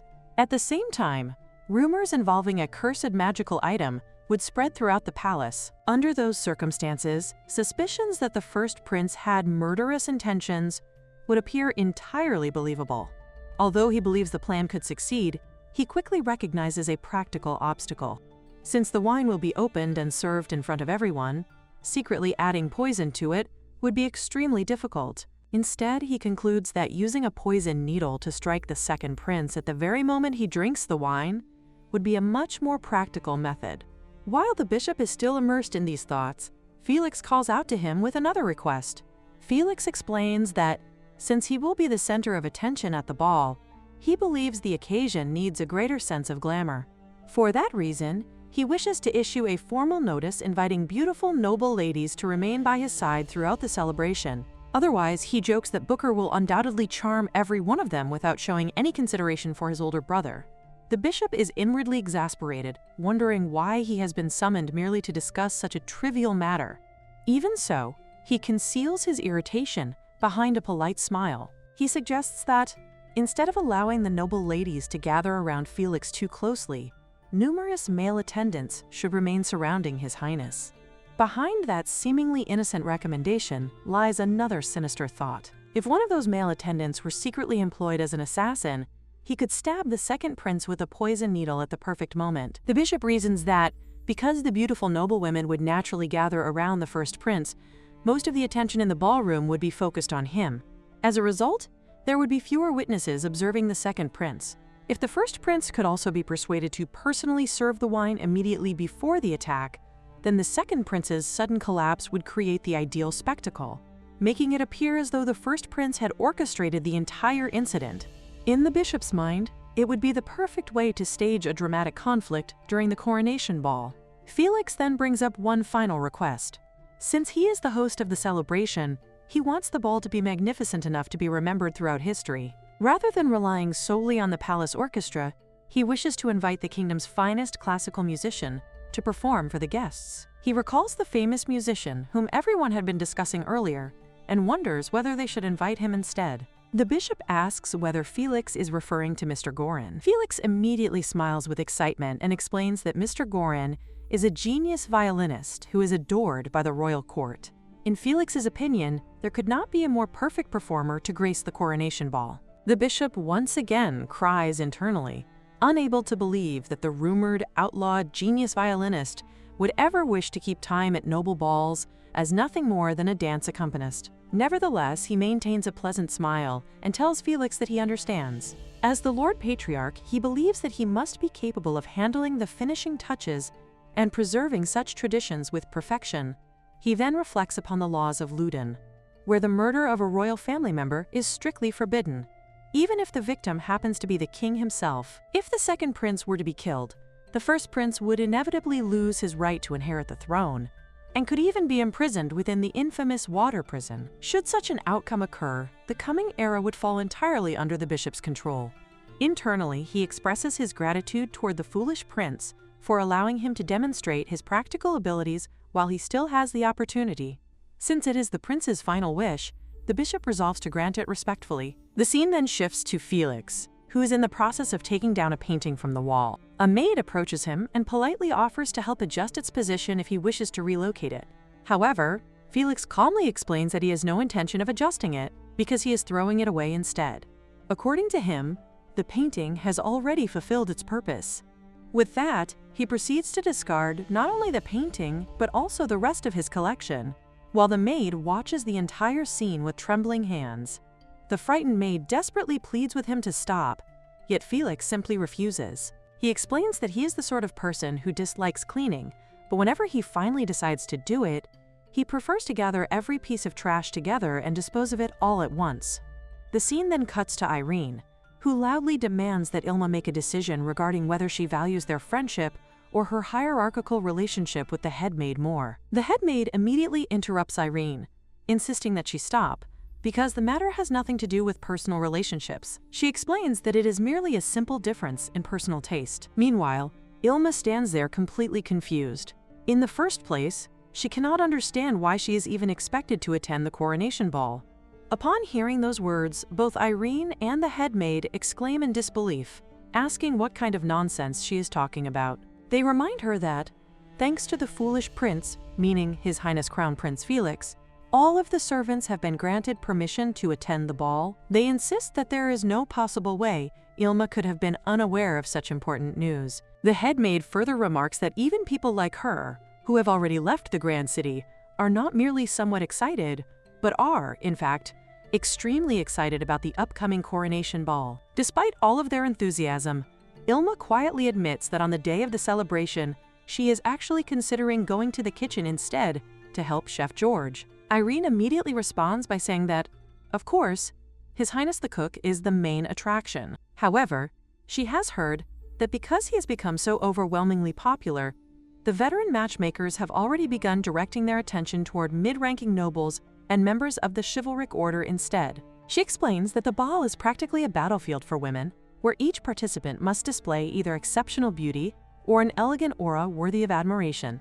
If they succeed, the event will not only benefit future marriage negotiations, but could also elevate their standing within the royal palace, and possibly even result in an increase in their salary. However, Ilma calmly explains that she is not planning to attend the ball for the sake of receiving a marriage proposal or obtaining a salary increase. Hearing this, Irene insists that someone as talented and naturally beautiful as Ilma should never abandon her dreams. She emphasizes that no law exists preventing a woman from striving toward what she calls the pinnacle of womanhood if she has been blessed with qualities that could only be described as heaven-sent. Irene then confidently declares that she understands exactly why Ilma thinks that way. When Ilma asks what she means, Irene explains that Ilma was raised in a sheltered and terribly lonely convent. Irene uses the expression "the unbound world" to refer to the broader society beyond the convent, emphasizing that Ilma grew up in an environment that remained isolated from the rest of the world. Irene explains that she has heard stories about remote regions where nuns discipline children in ways that border on abuse, and that there are even convents that have eventually been shut down because of such practices. She then asks Ilma whether she is correct in assuming that Ilma comes from one of those convents. Ilma calmly replies that she could indeed say that. Upon hearing the confirmation, Irene declares that, just as she suspected, she will continue repeating her advice until it finally sinks in. She insists that the teachings of modesty and virtue that were instilled into Ilma had been pushed to an unhealthy extreme. According to Irene, now is the time for Ilma to allow both her beauty and her intelligence to blossom freely. The head maid also agrees with Irene's opinion. She explains that if Ilma can successfully display her abilities before everyone, those accomplishments will become a shield that she can use to silence anyone who might choose to gossip about her origins. Meanwhile, Ilma quietly reflects that, judging from their reactions, they seem to believe that she was raised in something closer to a prison than a convent. With that, both Irene and the head maid immediately begin discussing which dress would leave the greatest impression on the guests attending the coronation ball. Irene believes that a scarlet mermaid dress would be the perfect choice because Prince Lucas adores women who stand out from the crowd, making it the ideal outfit. However, the head maid quickly disagrees, arguing that such a dress is far too flashy. Instead, she recommends a cream-colored empire waist gown. She explains that the design naturally complements an innocent appearance, while its open-back style adds an entirely different charm that would surely capture Prince Lucas's heart. This immediately causes Ilma to question why they keep bringing up His Highness in the first place. Irene responds with surprise, asking what Ilma means by saying that she does not understand. She explains that Ilma, the highly competent former favorite maid of the late queen, and the mysterious woman whose true identity has become the subject of countless discussions among readers, has already become quite famous. She further points out that Prince Lucas also appears to have started taking notice of Ilma. Recently, His Highness personally carried her back to the maids' dormitory, and, as fate would have it, the entire incident was witnessed by the daughter of a count. Irene explains that the count's daughter is an excellent dancer, and is placing all of her hopes on making an impression during the upcoming ball. Because of that, she may very well attempt to harass Ilma. Irene therefore admits that she is genuinely worried about her. She goes on to say that, although she would certainly love to see Ilma become the shining star of the evening, even more than that, she wants those troublesome women to be completely put in their place. Rather, she wants them to be thoroughly routed so they finally understand that they are no match for someone like Ilma. Irene then remarks that Ilma may find it difficult to believe because she herself once attempted to bully her. This causes Ilma to look at her in surprise and question whether Irene truly tried to bully her. In response, Irene awkwardly remarks that perhaps they should begin the discussion from that point instead. She then continues by explaining that if their true objective is to present Ilma with a breathtaking appearance that leaves everyone speechless, there is no particular need for her to aim at becoming His Highness's dance partner. The head maid then interjects, saying that rather than encouraging such ideas, she believes His Highness should instead be advised to refrain from his habitual womanizing. Irene immediately points out that the head maid herself has always been a supporter of His Highness as well. The head maid calmly admits that she has indeed spent many years watching His Highness effortlessly wrap women around the palm of his hand. However, for this particular occasion, she sincerely wishes for him to experience the exact opposite. She hopes someone will finally leave him flustered so that he can grow into a truly respectful gentleman. Irene reflects that, in the past, His Highness's slightly flirtatious and egotistical personality was one of his greatest charms. However, recently he seems to have acquired what she jokingly calls a wedding tag, causing him to resemble more of a nanny than the prince he once was. She also comments that she has never been particularly fond of characters who are overly versatile. Ilma quietly admits that she cannot quite understand what Irene is trying to say. The head maid gently tells Ilma not to pay any attention to Irene's thoughtless rambling. With the discussion still ongoing, Irene once again turns to Ilma and asks which dress she has decided to choose for the coronation ball. Ilma is told that, by her own judgment, she already knows the answer. Since she has qualified to be a guest and now possesses a proper dress to wear, she no longer has any excuse for refusing to attend the ball. The head maid adds that attending a grand ball and being admired by everyone present is something that any ordinary young woman dreams about. To most girls, it is the very definition of a dream come true. Upon hearing that, Ilma quietly wonders if that is truly the case. She calmly pushes her glasses back into place before apologizing to the head maid. She explains that such a description does not remind her of anything she has ever learned. She recalls that someone once pointed out to her that the textbook she had been using was unsuitable for learning proper societal norms or cultivating a sense of aesthetic appreciation. Because of that advice, she has since acquired another textbook through a completely different source. The moment she reveals the book, both Irene and the head maid stare at it in complete surprise, immediately recognizing what she is holding. The scene then shifts to another location, where Lucas admires his mother, Juliana, as she prepares for the evening. He sincerely remarks that she looks beautiful. The deep indigo color of her elegant dress perfectly matches the shade of her eyes, enhancing her graceful beauty until she resembles a siren from an ancient myth. Juliana smiles appreciatively at the compliment before thanking him. However, she quickly notices the displeased expression lingering on his face and asks why he seems so unhappy. Lucas admits that she has seen through him correctly. For the past several days, something has kept him constantly on edge. Juliana finds that rather unusual and jokingly wonders whether some formidable enemy has appeared before him. Lucas replies that, in a sense, it truly is both a formidable and incredibly persistent foe. Ever since he arrived, a certain woman has suddenly become completely obsessed with him. Juliana expresses her surprise, commenting that she never expected to hear someone as famously charming with women as Lucas refer to a woman as a nuisance. Lucas admits that it may sound strange, but the situation has become exhausting. He explains that he has been ambushed in his own room almost every single night. If those visits had merely involved invitations or affectionate letters, he could have considered them harmless or even amusing. Instead, he has repeatedly found himself being confronted with aphrodisiacs, and enduring such incidents every day has left even him completely worn out. In the end, the only way he manages to stop the relentless pursuit is by publicly declaring that he intends to escort only his mother to the ball. He finds it rather pathetic that he has to rely on borrowing his mother's presence simply to force that persistent woman to back away. Juliana points out that appearing beside him at such a magnificent royal ball effectively carries the same meaning as announcing an engagement. Even if the women refuse to accept reality, there is little he can do about it, because he cannot simply raise his hand against them. She jokes that fighting magical beasts would undoubtedly be far easier than dealing with such persistent admirers. She then observes that the true reason behind all of this is simply that Lucas has no special someone in his life. Considering his position and reputation, people would undoubtedly accept almost any woman he chose, even if she happened to be the daughter of a commoner.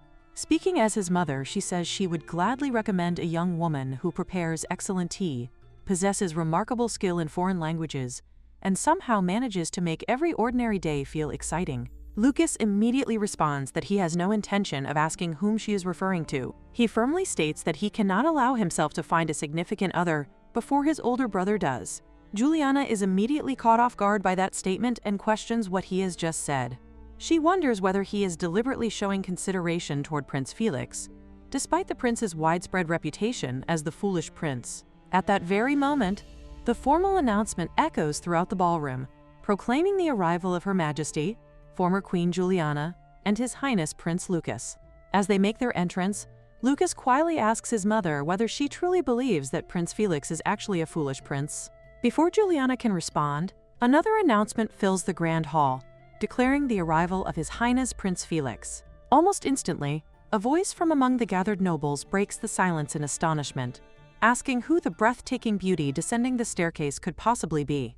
All eyes turn toward the staircase as Elma gracefully steps down, leaving the entire ballroom speechless. Lucas instinctively begins making his way toward her, unable to hide his surprise. At the same time, the musician performing in the ballroom slowly lowers his violin bow. Completely captivated by the sight before him, he gazes at Elma with admiration, silently recognizing her as his muse. Genius violinist Goran knows that he should never have listened to the suggestion in the first place.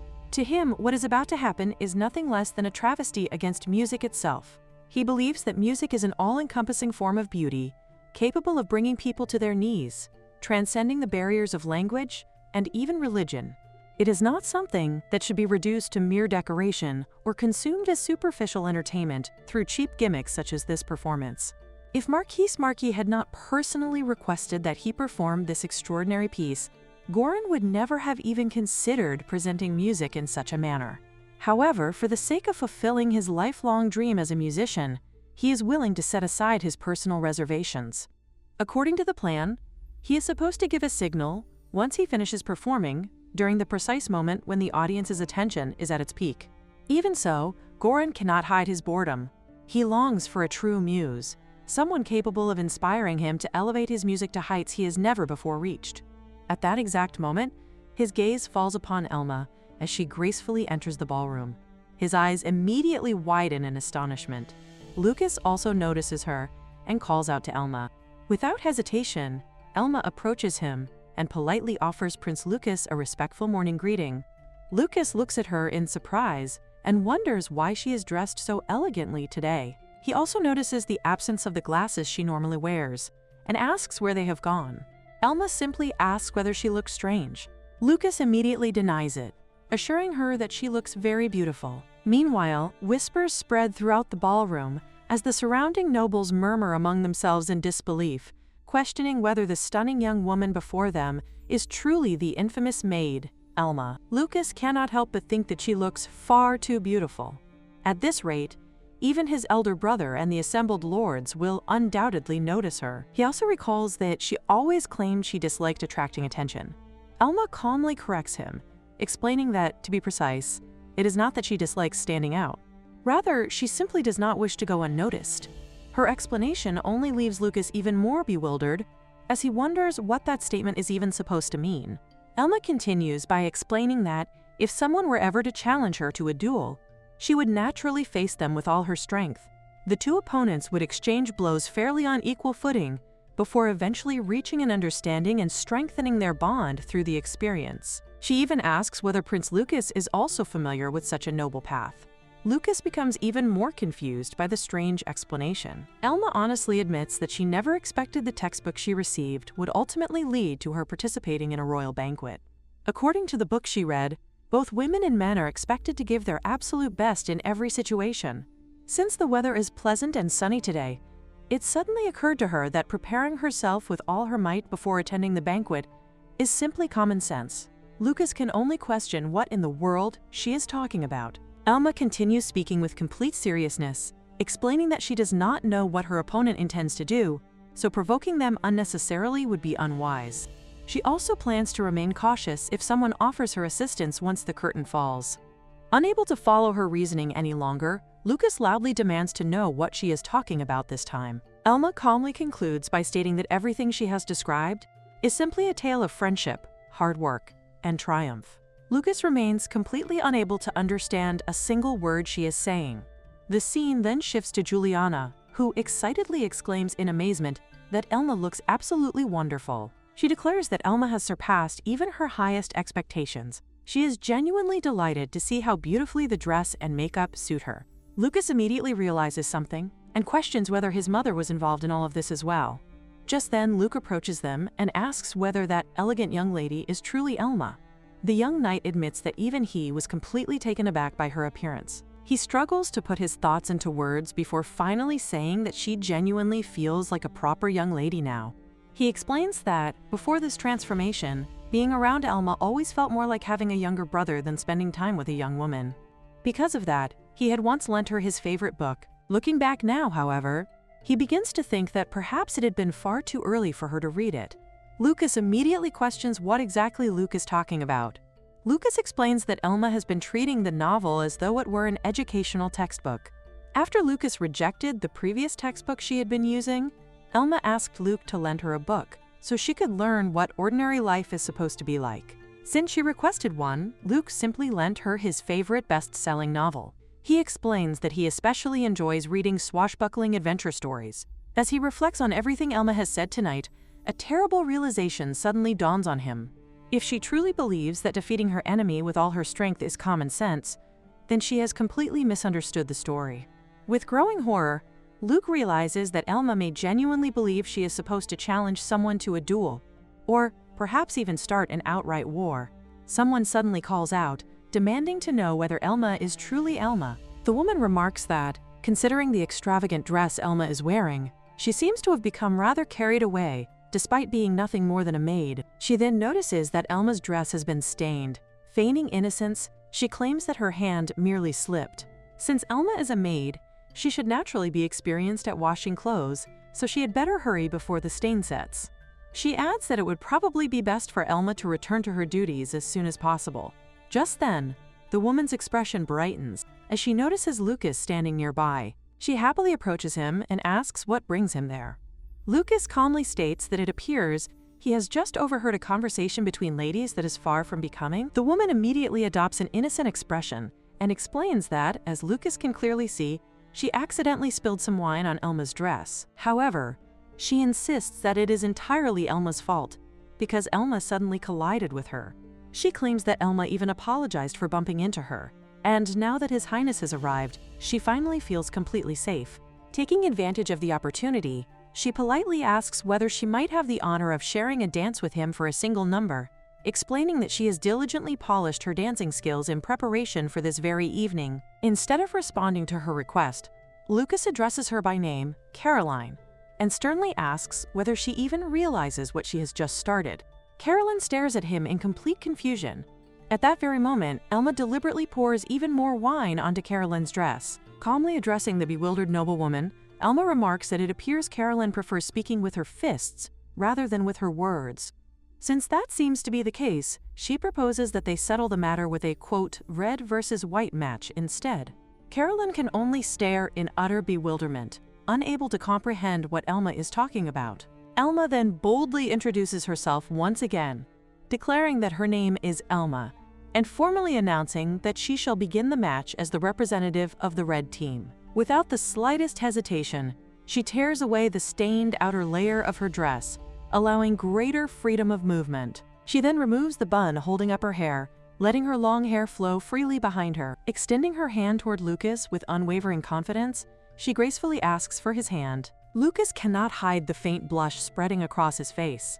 Nevertheless, realizing that he has little choice in the matter, he reaches out and accepts her hand. Watching everything unfold from nearby, Bishop is left utterly speechless, unable to comprehend what is happening before his eyes. The ballroom is filled with an enormous number of guests, including nobles, attendants, and servants.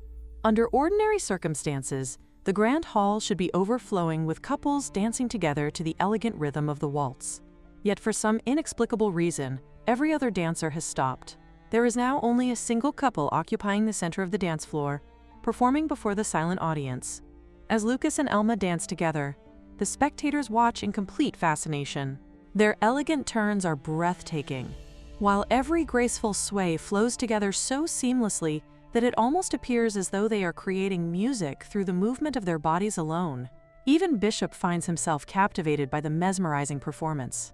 As he watches, his imagination begins weaving an elaborate tale before his eyes. The dancers no longer resemble a prince and a maid. Instead, they become the protagonists of a tragic romance. In his imagination, they transform into a beautiful prostitute and a noble knight, whose love is forever hindered by the cruel differences in their social standing. It is a sorrowful tale of longing, heartbreak, separation, and an eventual reunion beneath the pale twilight sky. Above them, a delicate crescent moon hangs like a graceful brushstroke across the heavens. As the imagined story unfolds, the grieving prostitute stumbles upon the dew-covered grass, overwhelmed by despair. Tears stream endlessly down her cheeks while heartbreaking sobs echo through the silent night. Then, without warning, someone gently extends a hand toward her. Her shoulders tremble as she cautiously lifts her gaze toward the handsome young man standing before her, only to shyly avert her eyes once more. The gallant knight softly takes her hand and places a tender kiss upon its back. Then, with eyes overflowing with burning passion, he whispers words of love beneath the shelter of his protective embrace, promising never to leave her side again.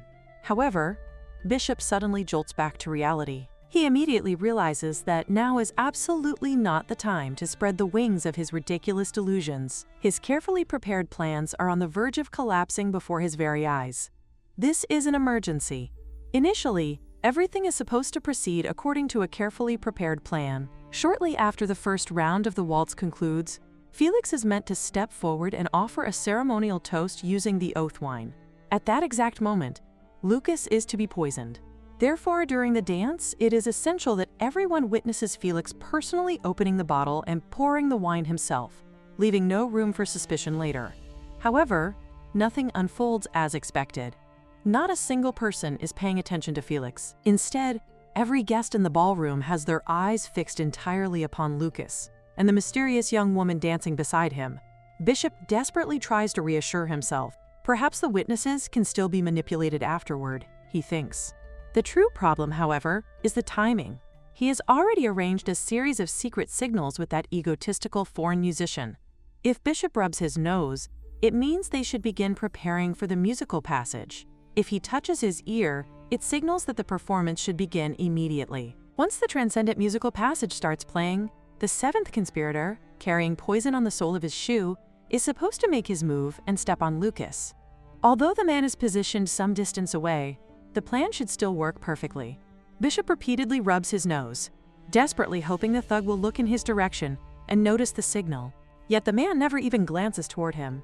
Instead, like everyone else in the ballroom, his attention remains completely captivated by the dancers.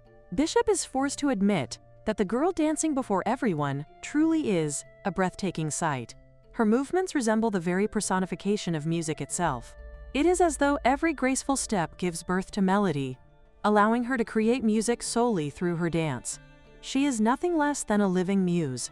Then Bishop immediately catches himself. What on earth is he even thinking at a time like this? Just then, Felix approaches him with a smile and comments on what an exceptionally beautiful young lady she is. He reminds Bishop that he had already told him someone as beautiful as her should have been standing at Bishop's side tonight. Yet every woman Bishop prepared for him was utterly dull, and even their perfume had been unpleasant. Chuckling, Felix remarks that Bishop truly failed this time. As Felix casually begins pouring the wine, Bishop's heart nearly stops. That is the very wine intended for the oath ceremony. This foolish brat has actually gone ahead and opened the bottle already. Even though Bishop had thoroughly explained the plan to him beforehand, Felix has nonchalantly opened the bottle without waiting for the proper moment, completely wasting the opportunity to draw everyone's attention. Completely unaware of Bishop's growing panic, Felix cheerfully explains that he thought the young lady might become thirsty after dancing so much, so he brought the wine for her himself. Afterward, he even intends to charm and seduce her. He mentions that he heard her name is Elma, and that quite a few rumors have been circulating about her lately. Curious, he asks Bishop whether he knows anything about her. Bishop replies that he does not. Recently, he has been far too occupied preparing for the ceremony to pay attention to such rumors. Nevertheless, although it is only a single glass of wine, the drink carries special significance. Therefore, Felix should first offer it to his younger brother. As soon as Felix's attention shifts elsewhere, Bishop immediately resumes rubbing his nose, continuing to send the agreed-upon signal. If only Felix and Lucas can both drink from the oath wine together, then perhaps the plan can still proceed. Unfortunately, another problem remains. Goran has still not noticed Bishop's signal even once. Instead, Felix simply laughs after noticing Bishop repeatedly rubbing his nose. With playful amusement, he asks whether something is wrong. Has Bishop gotten a nosebleed because he became too excited? Teasing him further, Felix tells him to stop acting that way. He is far too old to be falling in love, and such behavior hardly suits a man of his age. Bishop can only grind his teeth in frustration.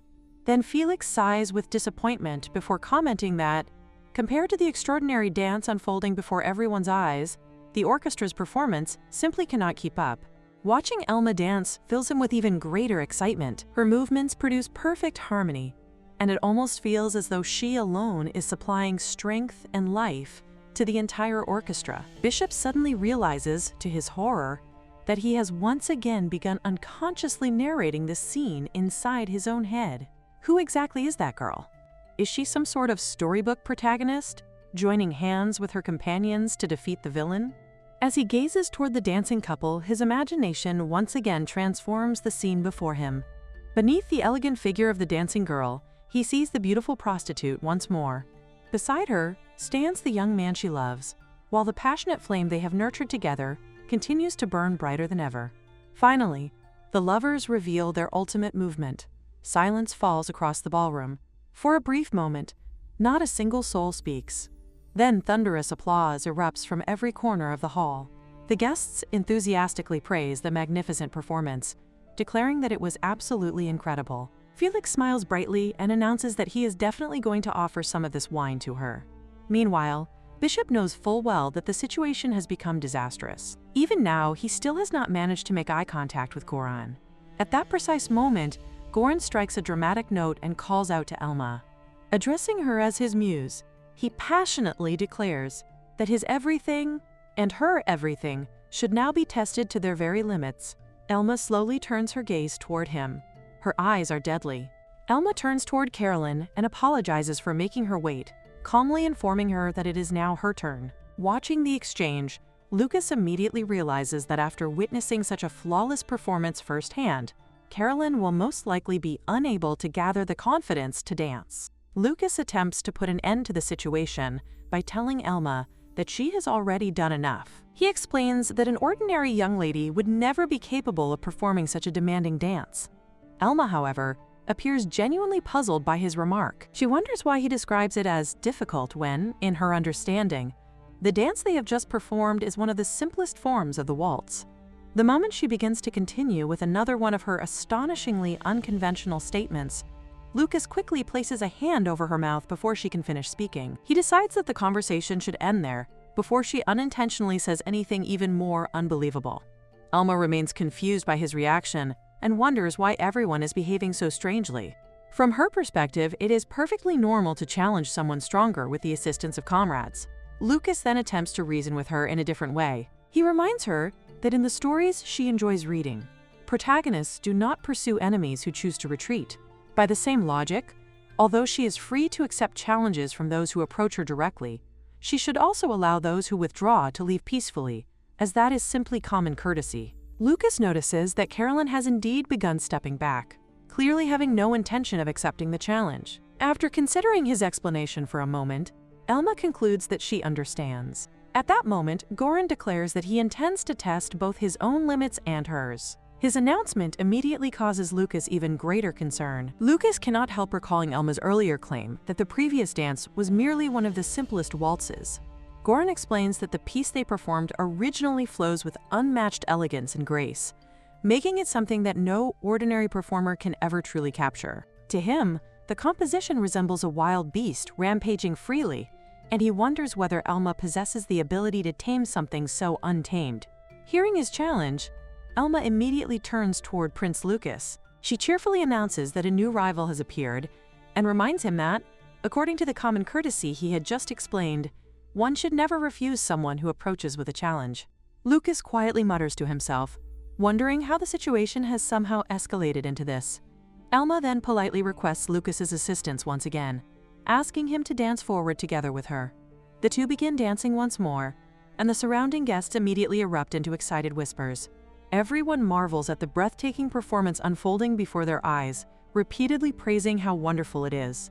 As Goran continues playing, he notices that Elma perfectly matches every shift in tempo without missing even a single step. Then he realizes something even more astonishing.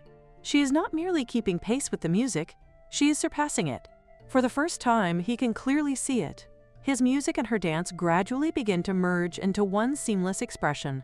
Beyond that union stretches an immeasurable world filled with infinite possibilities. Hidden behind this composition lies the history and lore of an entire nation, and memories of countless scenes begin surfacing within him. Changes in temperature, delicate emotions, and subtle sensations that could never be fully conveyed through an ordinary waltz are suddenly brought vividly to life.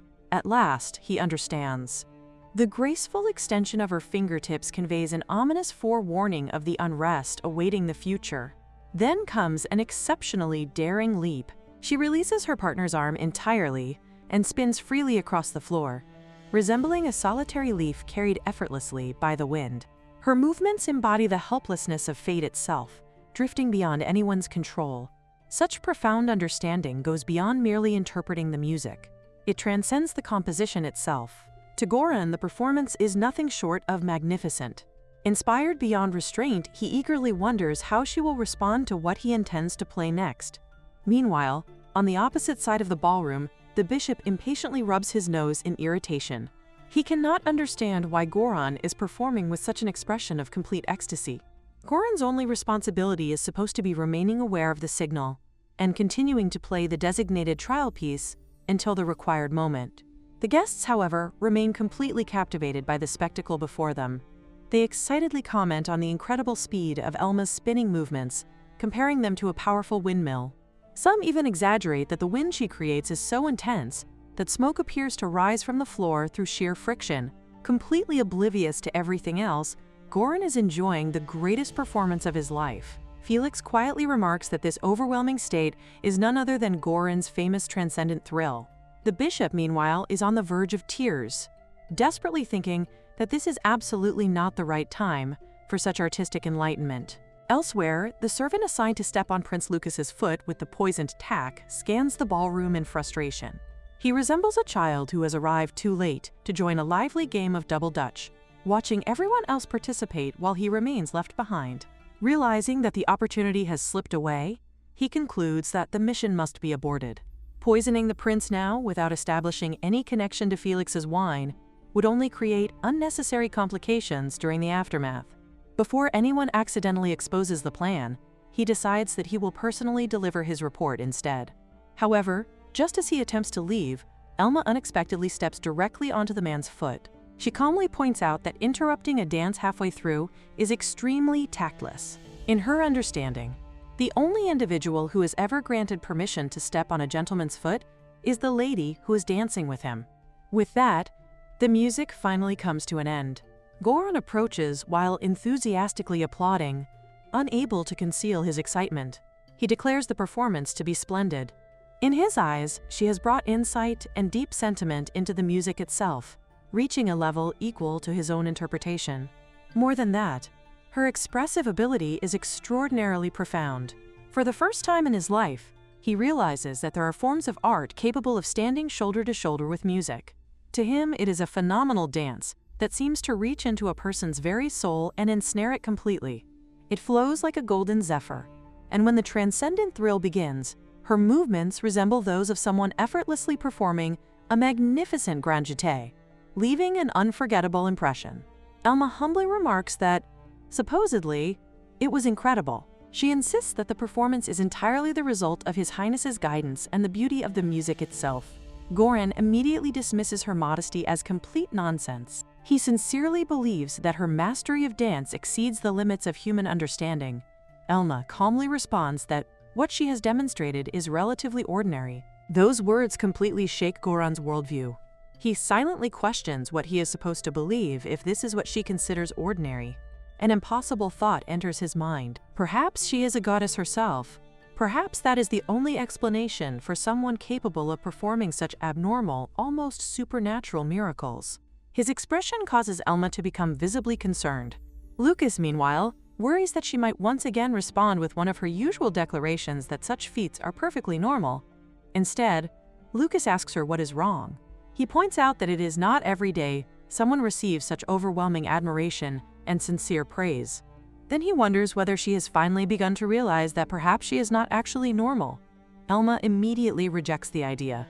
She insists that such a thing cannot possibly be true, and tells him that he is exaggerating far too much. She explains that because she recognizes herself as someone who may be somewhat unconventional, she has made a conscious decision to study and understand what society considers normal. Under the guidance of the head maid and the vice commander, she has worked diligently to learn proper social behavior. Despite possessing her own way of thinking, she has convinced herself that their teachings represent the correct way to live in this world, and she has been honestly trying to follow what everyone else regards as normal. After reflecting on everything, she concludes that perhaps she has simply been too straightforward in her behavior. Once someone notices such things, pretending otherwise or attempting to conceal them continuously is no longer possible. Therefore, she politely asks Lucas to correct her whenever she makes another misstep. She lets out a quiet sigh before admitting that she is reluctant to mention what is on her mind, because she fears it might once again be judged as abnormal. Even so, she believes that this is something she should say. She recalls that Lucas had just advised her to let those who choose to leave depart peacefully. Because of that, she finds it difficult to bring the matter up now, feeling that pursuing it any further may be overstepping her bounds. Lucas, sensing that she is hesitating, asks her to give him only the abbreviated version. Elma calmly informs him that it appears someone was about to poison him. She identifies the offender as the waiter, with whom she had briefly exchanged movements during the dance. According to her, the murder weapon is a poisoned tack concealed inside the waiter's shoe. She then calmly reveals an even more shocking detail. The mastermind behind the assassination is the Marquis, who is, at that very moment, attempting to bribe the same waiter using another poison tack hidden inside a ring. Everyone falls silent. Mary declares that they have 3 seconds to reveal the conspiracy. As expected, such a demand is far from normal. The scene then shifts back to the prison. Riesel reminds Mary that the proper term is checkmate and remarks that saying it correctly is simply basic etiquette. Mary acknowledges that he is right and admits that the situation is already checkmate. Riesel remarks that he had not expected her to be defeated so quickly. He complains that the entire play is seriously irritating and questions what exactly is wrong with it. In his opinion, if she merely wished to stir up chaos, she could have simply allowed her followers to continue calling her a vile woman. Mary observes that Riesel truly hates her, does he not? Riesel confirms that it is only natural. He explains that the people he despises most in the entire world are mothers who possess no genuine affection for their children. Riesel was born in the capital of the fine art kingdom. He is eventually imprisoned because of his repeated kidnappings of the children of both royalty and nobility. Although born male, he has always possessed a feminine heart. He treasures femininity and elegance more than anyone, surpassing even the grace of princesses. However, he lives in despair because he is incapable of bearing children himself. As a result, he seeks out girls who are oppressed or disadvantaged because of their appearance. He takes them away and personally educates them so they may become accomplished and refined women. He teaches them skincare, cosmetics, speech, etiquette, dance, embroidery, and even the art of seduction. Under his guidance, these young women attain an incomparable level of beauty and charm. At the same time, however, they are required to swear absolute loyalty to him. He becomes so captivated by his longing for the love and devotion of children that he gradually and deliberately brainwashes them into offering him unwavering affection. Mary remarks that he is quite a rude man. Regardless of the fact that she has been blessed with such a wonderful daughter as Elma, and regardless of the fact that she welcomed Elma into her life, she questions whether he could stop implying that she is a heartless mother. Riesel responds that it is certainly true that Elma is the finest daughter anyone could hope for, because he himself raised her. Nevertheless, he insists that it is equally true that Mary is a heartless woman, for only someone without a mother's heart could let such an adorable child go so easily. Mary begins to question him, but Riesel interrupts by asking what exactly she is planning. He recounts Mary's past. She is born in the kingdom of Luden and is renowned as the greatest courtesan among the 3 kingdoms. Even the king himself desires to marry her, yet she rejects his proposal out of nothing more than spite. As a consequence, malicious rumors begin to spread, claiming that she is a survivor of the demonic clan. Those false accusations ultimately lead to her imprisonment alongside the hero Gilbert, who chooses to defend her. Riesel explains that the tragic tale presented to the public is not the truth. If Mary had genuinely been carrying the blood of the Demon Clan, she would have been executed immediately. Furthermore, the Demon Clan's population has already been dwindling for quite some time. In other words, the allegations regarding her supposed demonic lineage are nothing more than a fabricated hoax and an unmistakable case of false accusation. He continues by explaining that Gilbert probably should never have intervened, especially considering that he is on the verge of becoming engaged to the princess. Even so, there is never any legitimate crime that warrants his imprisonment. The charges brought against him are completely unnecessary and exist solely as a means of revenge. According to Riesel, the reason such an injustice is even possible is because the ruler of the Kingdom of Luden desires to make the other two kingdoms indebted to him. He asks whether his conclusion is incorrect. He points out that throughout history, Mary is always remembered as a shameless harlot, while Gilbert is remembered as a foolish rat. However, he insists that reality is entirely the opposite. Gilbert is merely a fool who blindly pursues love and, in doing so, unknowingly prepares a comfortable prison for Mary. Meanwhile, Mary has never once forgotten the betrayal inflicted upon her. Even after 50 long years, within her remains an unrelenting, vindictive, and irredeemable fury. According to Riesel, it is precisely for the purpose of disrupting and ultimately bringing down the Kingdom of Luden that she sends Elma. The bishop sits inside his prison cell, unable to understand why everything has turned out this way. He had carefully devised the assassination plot against Lucas, creating an elaborate scenario that would place all the blame upon Felix as the mastermind. Yet, instead of watching his plan unfold, he now finds himself imprisoned. To make matters worse, it is Felix himself who orders the Marquis to be arrested. A poison signal hidden inside a servant's shoes is discovered on the Marquis's body. The same poison signal is detected by Adrian's poison detection ring. Under pressure, the Marquis's threats and coercion of several individuals are exposed, revealing that he had forced them to cooperate with the conspiracy. One by one, every secret is brought to light. The bishop realizes that the very scenario he had designed is now tightening around his own neck like a noose. Everything is unfolding as though someone else had meticulously planned the entire sequence in advance. He cannot help but think that the situation is absurd. At the very top of the kingdom remains only a foolish prince who, in his eyes, is incapable of accomplishing anything without his guidance. At that moment, Felix arrives and calmly asks how the bishop is doing. Felix explains that night will soon fall. The coronation ceremony is scheduled to begin at 10 o'clock, but before the dawn of his new era, he intends to remove every trace of filth from the kingdom. For that reason, he has decided to personally conclude the bishop's interrogation beforehand. He explains that he intentionally arranged for the interrogation to take place in complete privacy.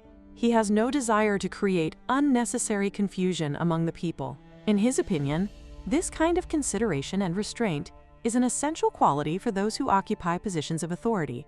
Without warning, Felix grabs the bishop and violently throws him backward. He accuses the bishop of using his own father, the king, as nothing more than a pawn, while greedily enjoying all the privileges and luxuries that came with political power. Felix knows that the bishop deliberately chose him as the royal guardian because he believed Felix would be the easiest prince to manipulate. Felix continues by pointing out that the third and fourth princes had also been skillfully driven out of the kingdom. However, none of those events had troubled him. Had he continued living lazily, the bishop would have naturally elevated him to the throne without resistance. Under those circumstances, he would have had nothing to complain about. Everything changes, however, once Felix reaches the summit of power. At that point, the bishop's services are no longer necessary. Even worse, the bishop attempts to manipulate him into murdering Lucas. Felix admits that this is something he simply cannot tolerate. He openly acknowledges that he has never particularly liked Lucas. He describes it as nothing more than instinct, as though he has always sensed Lucas's true nature. Even so, Felix still wishes to keep a man like Lucas close to him, even if doing so requires binding him through family ties or marriage. For that reason, he warns the bishop never to interfere with Lucas again. The bishop silently wonders when he first failed to recognize Felix's true nature. During the reign of the previous king, every counseling session allowed him to pour holy power into Felix and subtly brainwash him. Looking back, he believes he should have treated Felix the same way he had manipulated so many others. Yet he realizes that such a thing had never been possible. Whenever he speaks with Felix, he finds himself becoming increasingly irritated instead. Eventually, he grows completely fed up with the prince. Now he concludes that there is only one solution left. He thinks that he might as well kill Felix before it is too late. Felix, however, calmly tells him that he has a single question. He explains that he intends to use the very same judicial method the bishop himself had relied upon whenever inconvenient people were imprisoned. Under that system, the moment the accused confesses, the sentence is immediately handed down. The witnesses are already prepared, but neither the judge nor the defendant truly matters once a confession is obtained. If the bishop confesses, the entire trial will be finished in no more than 5 minutes. Felix then instructs the bishop to carefully look at the palm of his own hand and take a deep breath. Suddenly, another voice interrupts. The newcomer declares that the person who orchestrated this entire chain of events, Nakishan, is her. The scene then reveals that the speaker is Elma. Felix immediately asks how she managed to enter such a heavily secured room. Elma calmly replies that she has come to deliver a candle for His Excellency, the Marquis. Felix responds that he is not asking about her reason for coming. Instead, he wants to know how she managed to gain entry in the first place. There are supposed to be several armed members of the Knights Order standing guard in front of the prison door. However, she calmly reveals that she has already made them take a nap. She then turns her attention toward the bishop and remarks that a life without light is a lonely existence, especially when someone is imprisoned, despite being completely innocent. She gently asks him to take a close look at the snail, observing that it has a calming effect. She continues by questioning whether he has done anything wrong, reminding him that he is the glamorous Chancellor of Luden, as well as a devoted priest. A man of such status is not someone who should ever be imprisoned as a criminal. It is impossible that he would even consider committing such a crime. Therefore, she insists that he is not at fault, and that the only reason he is confined there is because someone has deliberately framed him. The bishop slowly agrees with every word. He insists that she is right and repeats that he has done nothing wrong. He is a man of power and a devoted priest, making it absurd that he has been arrested. He could never have even thought about committing such a crime. His mind gradually grows hazy as though it is spinning, and it feels as if his consciousness is melting away.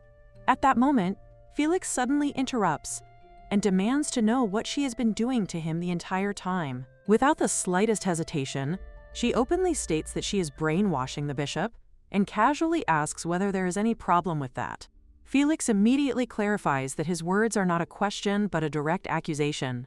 He cannot believe that she is so shamelessly attempting to magically reconstruct the bishop's confession right in front of the church. He sarcastically remarks that, by that logic, the verdict would simply be decided by whoever speaks first. His forceful interruption completely disrupts the bishop's ongoing confession, causing the flow of the brainwashing to be broken. She responds by questioning whether Felix is truly the appropriate person to criticize someone else's methods. Felix points out that she was the one who exposed him and identified him as the culprit in the first place. Because of that, he cannot understand why the situation has suddenly changed into one where she is trying to protect him. He jokingly wonders whether she is somehow his long-lost secret child. She immediately dismisses the absurd suggestion, explaining that she does not even know him well enough to have any desire to protect him. In truth, she admits that she has little interest in his motives. Whether his actual crimes are exposed or whether he is ultimately executed is something she simply does not care about. She explains that the verdict ultimately depends upon a confession, and that the witnesses present are limited to this private hearing alone. Therefore, if she overwhelms those witnesses and personally confesses to the crime instead, then she herself will become the official culprit. Felix reluctantly admits that, from a purely technical standpoint, her reasoning is correct. She continues by stating that the charges would involve attempting to assassinate royalty while also framing the chancellor. Since she is not the real perpetrator, and the assassination itself was only an unsuccessful attempt, the punishment would not result in execution. Nevertheless, such a verdict would still inevitably lead to a prison sentence. Felix points out that no charges have actually been filed against her. She calmly confirms that this is true. Precisely because no accusations currently exist against her, she intends to surrender voluntarily and formally indict herself. Her declaration leaves Felix even more bewildered than before, as he struggles to comprehend why she would willingly sacrifice herself in such a manner. Rizal immediately cries out in agony, shouting that it hurts and burns before demanding to know what she thinks she is doing. Mary casually responds that she merely sprayed a little perfume into his eyes. Still screaming in pain, Rizal questions where she could have possibly been hiding perfume. She matter-of-factly answers that she had concealed it in her cleavage. At that moment, Gilbert arrives and asks what has happened, wondering whether the prison is under attack. Mary reassures him that it is nothing so dramatic. She explains that it is merely a fit of madness, because Rizal had completely denied both her motherhood and the outcome of their bet. Gilbert remarks that her reaction had been rather reckless. Still recovering from the burning sensation, Rizal wonders aloud whether everyone genuinely believes that this woman possesses enough maternal instinct to begin with. He also asks what exactly she means by mentioning a bet. Mary explains that she has wagered everything on Elma not returning because she believes in that girl. The bet is whether Elma will eventually come crawling back to the prison or not. She confidently adds that she has never once lost a bet in her entire life. Gilbert then changes the subject, mentioning that a letter has recently arrived for the head guard. According to its contents, a new prisoner will soon be arriving at the prison. The charge listed is the attempted murder of royalty. Upon hearing that, Mary remarks that it has certainly been quite a long time. Gilbert agrees before indicating that the matter is directly connected to the discussion they have been having. Elsewhere, Elma formally confesses that she is, in fact, the daughter of a noblewoman who had been imprisoned by the former king of Luden. Because of that history, she has secretly harbored a profound grudge against the kingdom of Luden for many years. She further confesses that, after mastering brainwashing techniques while growing up inside the prison, she manipulated the Marquis as an act of revenge. She admits that she attempted to murder the second prince, whom she deeply hated, and that her true intention was to plunge the entire country into utter chaos. Having finished her confession, Elma politely requests that she be treated as a criminal and sent to prison immediately. She wonders what it truly means to be normal. Is doing the same things as everyone else what makes a person normal? Is being average what defines normality? If that is the case, then normality seems like something distant and unattainable, almost as elusive as a cloud. As she stands cutting an octopus, she cannot help but ask herself whether this is really a normal thing to do. She remembers being told that if she cannot even accomplish something as simple as this, then what good is she? From her father, Morgan of Sloth, she learns how to read people's expressions and how to brew a truly delicious cup of tea.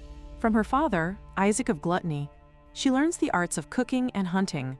From her brother, Horace of Greed, she acquires knowledge of the mysteries of the human body and the pinnacle of medicine. From Rizal of Envy, who insists that she is her mother, she learns how to conduct herself as a member of the elite. Then there is her favorite father, Gilbert. Unlike the others, he never places unnecessary expectations upon her. He simply watches over her with a peaceful smile and gently pats her on the head. More than anyone else, he teaches her what it truly means to be a father. To him, being a father requires nothing more than simply being one. Finally, there is her biological mother, whom she simply calls Mother. To be honest, despite her remarkable ability to read other people's expressions, she never truly understands what her mother is thinking. Every time she masters a new lesson or skill taught by her family, her mother wears an incredibly complicated expression. Although her mother appears whimsical and cold-hearted on the surface, she understands that deep down she is genuinely affectionate. Because of that, she sincerely wants to follow her mother's instructions. When her mother tells her to go out into the world and learn what a normal girl is like, she does not intend to return home until she understands the answer. At first, she believes such a task will be easy. However, on her very first day, she puts just a little extra effort into brewing tea, only to leave everyone completely stunned. She deliberately tries not to prepare anything too elaborate and intentionally serves a rough and simple dish. She even allows her opponent to win, yet everyone is terrified by the overwhelming way in which she loses. Since handling every task by herself surprises everyone, she asks the holy priest to take care of the finishing touches while she administers first aid. Even then, she somehow succeeds in shocking everyone once again. At that point, she begins seriously reflecting on just how abnormal she truly is. She even goes so far as to borrow nearly 100 textbooks from the vice captain in an effort to understand what normal behavior looks like. Later, when she challenges her rival to a duel following the classic royal road cliché, Prince Lucas rebukes her for cornering people far more than necessary. To make matters even worse, attending the royal ball is not enough. She ends up exposing an enormous conspiracy in the process. She acts according to her own sense of justice, so she has no regrets about her actions. Nevertheless, after reading nearly 100 textbooks, she never encounters a single protagonist capable of identifying the culprit within merely 3 seconds of meeting them. That realization convinces her that she truly is someone who lacks the qualities of a normal girl. Being normal is simply too difficult. With that conclusion, she pleads with Felix to send her back to prison. She apologizes to her mother, believing that she has utterly failed to fulfill the task she was given. Felix, however, wishes to verify several points regarding her story, if she does not mind. She explains that she was born to a prostitute inside the prison. Felix recalls that there was indeed a prostitute imprisoned by the kingdom approximately 50 years ago. If her account of her background is true, then it means she has spent her entire life growing up within the prison walls. The revelation leaves him genuinely astonished. She calmly reminds him that this is exactly what she has been telling him from the very beginning. He cannot understand why she waited until now to reveal something so significant. Then the realization dawns upon him. It becomes clear that Felix has been protecting her so thoroughly that not even his own information network has managed to uncover the slightest trace of her true past. It is, after all, not such a simple matter. Ilma thinks that this man resembles her elder brother, Horace of Greed, at least a little. He states that he is willing to believe the part about her being raised in prison. However, he cannot understand the claims she makes afterward. At that moment, Lucas enters the room and asks what is happening. The instant he notices Ilma standing there, he lets out an exasperated sigh.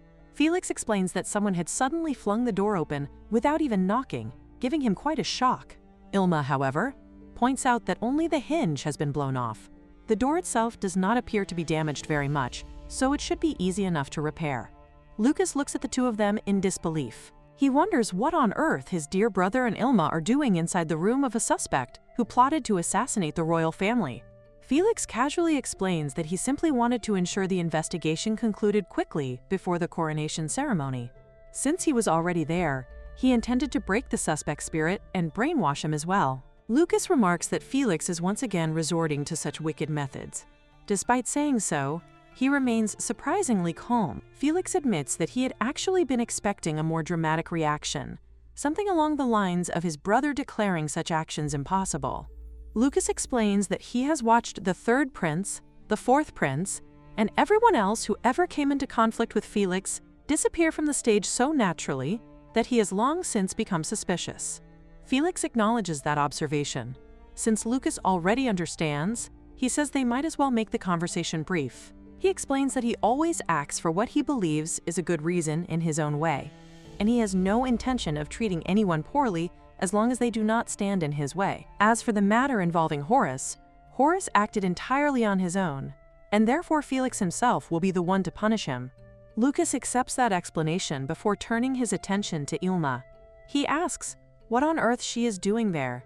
Ilma explains that she has been reporting to the Marquis that she is the true mastermind behind the recent attempted assassination, so that he would understand the situation. Lucas is left utterly bewildered by what he has just heard.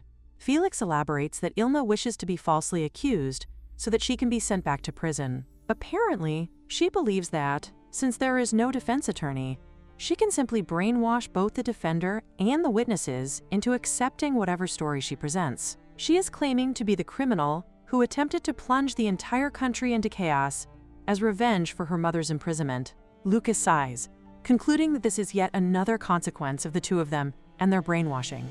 Just then, the bishop mutters incoherent words, his eyes vacant as he rambles incomprehensibly.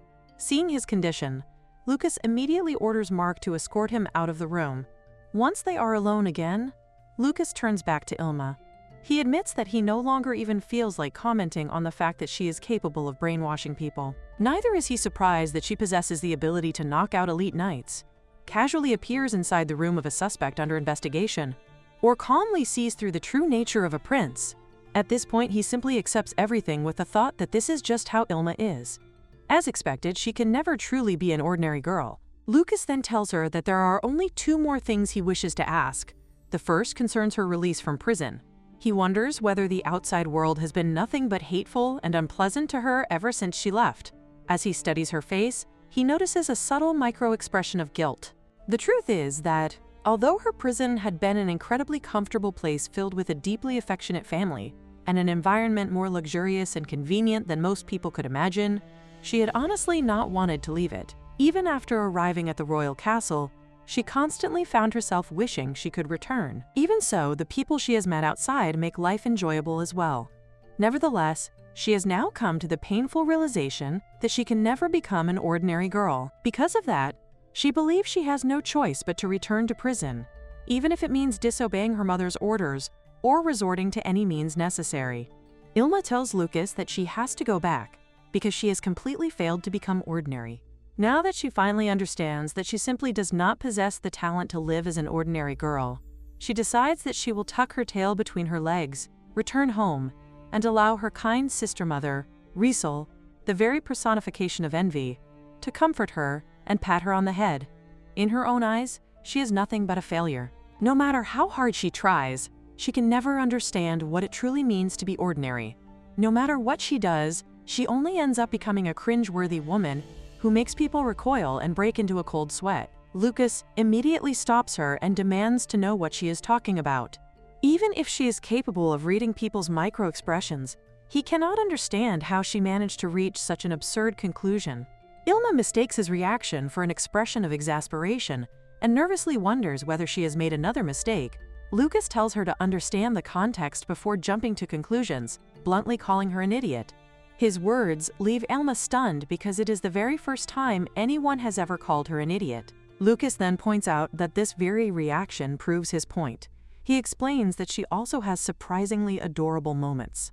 Setting aside her unusual lack of self-awareness, the fact that she worries about not being good enough and becomes anxious whenever things do not go according to plan makes her look exactly like a perfectly normal and ordinary girl. Hearing those words, Ilma asks him whether that is truly the case. Lucas sincerely assures her that it is. He tells her that, at this very moment, she is genuinely charming. His answer fills her with overwhelming excitement, and she happily concludes that this means she can return to prison with her head held high. Her response leaves Lucas even more bewildered than before. Ilma lets out a sigh of relief and says that she is incredibly happy. She has not experienced such an overwhelming sense of accomplishment since the day she defeated a dragon with her bare hands. She praises Simon for a job well done and happily concludes that she will now be able to fulfill her promise without any problems. Since everything has worked out perfectly, she announces that she will be returning to prison. His Excellency the Marquis has also been broken in exactly the right way, and, most importantly, she has finally been recognized as an ordinary girl.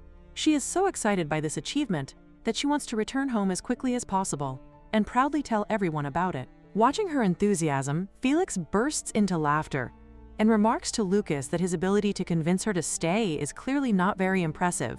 At that very moment, Irene suddenly barges into the room. She anxiously asks whether the rumors are true and whether Ilma is really about to be falsely accused of attempting to assassinate Prince Lucas. The head maid also arrives shortly afterward and immediately asks Ilma what has happened. She explains that she has heard Ilma is being forced to confess to murder. Before Ilma has a chance to respond, everyone begins speaking at once. They all call out her name in disbelief and demand to know who could possibly have spread such ridiculous nonsense, claiming that Ilma had murderous intentions toward Juliana Fullerson.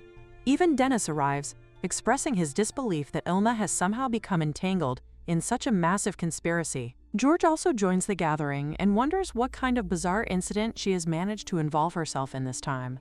One after another, everyone rushes toward Ilma and embraces her. They are furious at the thought that someone would falsely accuse an innocent person of such a terrible crime and then attempt to send her to the infamous Walter prison. In their eyes, the Marquis truly is a despicable man for plotting something so cruel. Somewhat awkwardly, Ilma interrupts them and politely explains that Walter prison is actually her family home. Upon hearing that, Irene immediately declares that everything finally makes sense. She realizes that this unusual background is precisely why Ilma's common sense differs so dramatically from everyone else's. Irene explains that she had previously believed that anyone raised inside a prison could never hope to have a proper future. Therefore, after Ilma was eventually released through a royal pardon despite growing up in such a dreadful prison, the Marquis must have discovered her origins, used them to threaten her, and attempted to frame her for the assassination attempt against Lucas. Ilma quickly tries to correct the misunderstanding, explaining that this is not what happened at all. In reality, she wants to return to prison entirely of her own free will. Juliana, however, dismisses that explanation. She reasons that the supposed mastermind behind the entire incident, the one who manipulated even the Marquis into participating in an assassination plot, must simply be following the false story that the Marquis himself invented. The very notion that someone with Ilma's abilities would need to manipulate another person into committing murder on her behalf is completely absurd. The head maid wholeheartedly agrees. She confidently states that someone as capable as Ilma could eliminate a man with as many openings as Lord Lucas almost instantly if she truly wished to do so. The very suggestion that Ilma needed someone else to carry out such a crime is, in her opinion, an outrageous underestimation of her abilities. She firmly insists that there is absolutely no possibility that Ilma would ever commit such an act.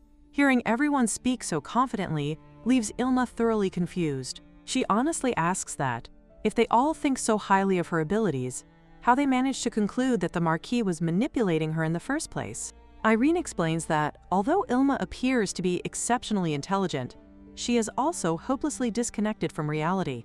Furthermore, she possesses almost no common sense whatsoever. Because of that, everyone naturally assumed that she might willingly accept imprisonment for some completely incomprehensible reason that only made sense to her. Juliana gently reassures Ilma and tells her not to worry. She declares that they will personally assemble a legal defense team on her behalf. As a former consort of the kingdom, Juliana promises to secure the finest lawyers available and prove Ilma's innocence before the entire nation. The head maid immediately adds that she can also rally the members of the lower nobility. At the very least, every noble with a conscience will stand beside Ilma. She confidently declares that they will demonstrate the true strength of the lower nobility, a group renowned for responding swiftly whenever justice is threatened. Irene enthusiastically volunteers to handle all of the necessary preparations among the younger maids, assuring everyone that they can leave that responsibility entirely to her. Before long, the entire group becomes filled with excitement as they enthusiastically discuss all the different ways they can help Ilma. Observing the overwhelming amount of support surrounding her, Lucas remarks that, with such an extraordinary legal defense prepared on her behalf, it would be impossible for anyone to successfully bring charges against her. He finally tells Ilma to abandon the idea of returning to prison because there is simply no chance that she will ever be convicted. Ilma, however, still looks somewhat troubled. She quietly explains that, although she appreciates everyone's kindness, she honestly does not need a legal defense at all. All she truly wants is to go home. Lucas remarks that it seems Ilma still does not understand the situation. Confused, she asks what it is that she has failed to understand. She recalls something her mother once told her. Her mother had warned her to be extremely careful with both love and goodwill, because, once she became ensnared by them, they would never let her go again. According to her mother, the outside world possessed a virtue far more persistent and far more treacherous than even the 7 deadly sins. People called it by names such as love and goodwill. Lucas reminds her of those very words in a different way. After being loved and supported so wholeheartedly by everyone around her, he tells her not to expect that they will simply let her leave so easily. Felix then brings the discussion back to the matter at hand. He states that it is already obvious that the young lady Ilma is not the true culprit. Surrounded by such an overwhelmingly powerful legal defense team, there is virtually no chance that she will even be prosecuted. Therefore, he asks whether everyone can simply set her matter aside for the time being. As originally planned, they should proceed with the inquiry by focusing on the bishop instead. Lucas suddenly remembers another important question that he wishes to ask Ilma. He points out that, regardless of how desperately she wants to return to prison, was it really acceptable for her to behave as though she were protecting a man like the Marquis? Ilma looks at him in confusion and asks what exactly he means. Lucas gently pats her on the head and tells her that she still has a very long way to go. He explains that this is what happens when someone judges situations solely by looking at people's expressions, or by focusing only on the smallest part of the bigger picture. He believes that she probably has no idea what the Marquis has truly been doing behind the scenes. Felix agrees, saying that everything finally makes sense. He explains that, after taking advantage of the current incident, they secured the Marquis's chambers and thoroughly searched his records. During that investigation, they uncovered document after document proving that the Marquis had repeatedly made secret deals with various foreign countries while using the prison system as leverage. The evidence reveals that the Marquis is an extraordinarily dangerous criminal. By abusing both his authority as Prime Minister and his hypnotic abilities, he has repeatedly sent completely innocent people to prison. Among his victims is a beautiful prostitute whose only crime was rejecting the king's romantic advances. Another victim is a celebrated hero who simply refused an engagement to a princess and openly criticized the corruption within the kingdom's political system. The records also suggest that there are many more innocent victims whose lives were destroyed in exactly the same way. Lucas then points out that if Ilma's mother truly is that beautiful prostitute, then the Marquis is also Ilma's enemy. He explains that, in the outside world, the ordinary ending to such a story is simple. The innocent princess, together with her trusted companions, defeats her enemies, takes revenge upon the villains, and ensures that only the guilty are sent to prison. That, he tells her, is what people consider normal in the outside world. Lucas then asks Ilma whether she truly cannot understand something as simple as that. His words cause Ilma's eyes to widen in shock as the realization slowly begins to dawn upon her. Seeing her reaction, everyone else immediately steps closer to her, waiting to see how she will respond. Back at the prison, everyone is shocked when they learn that the newcomer being brought into the prison is none other than the foolish bishop. They immediately recognize him as the very man who kept watch over the prisoners and relied on fabricated reports. Since he is the overseer of the prison, they cannot understand why he himself has ended up there. Gilbert explains that the bishop has been imprisoned for attempted murder committed out of loyalty, and it also appears that he framed innocent people in his pursuit of power. As an example, he mentions a prostitute who was imprisoned as a traitor on the false accusation of consulting with demons, simply because she refused to answer the king's summons. From this, everyone realizes that the person truly responsible for sending innocent people to prison was never the king, but the prime minister. They then begin wondering about Elma, questioning whether the girl will never be returning to the prison. At the same time, Mary quietly wonders whether she has done the right thing. Gilbert reveals that it was apparently Elma who exposed the Marquis. It turns out that she saw through the trap he was preparing before he could carry it out and stopped him in advance. As a result, Elma has become something of a little hero within the royal castle. This also means that she has become quite popular in the outside world. Gilbert congratulates Mary, saying that she has won their bet once again. Mary replies that she is glad, truly glad. Her response confuses Riesel, who questions what she means. Since she has won the bet, he cannot understand why she is so happy that the girl is not returning to the prison. He reminds her that Rotner is supposed to be her sworn enemy, and wonders whether it is really acceptable for her to set that aside so easily. Mary tells him that she will explain it to him just this once. If anything, she says, she is actually grateful to the Marquis. The crime for which she was accused was that she had consulted with a surviving member of the demon race and conceived his child. Contrary to what everyone believes, those accusations are completely true. She explains that she never came to the prison under false charges in the first place. Everyone else treated Elma the way they did because they believed she was the child of the demon race. Riesel responds that it was not exactly as Mary describes.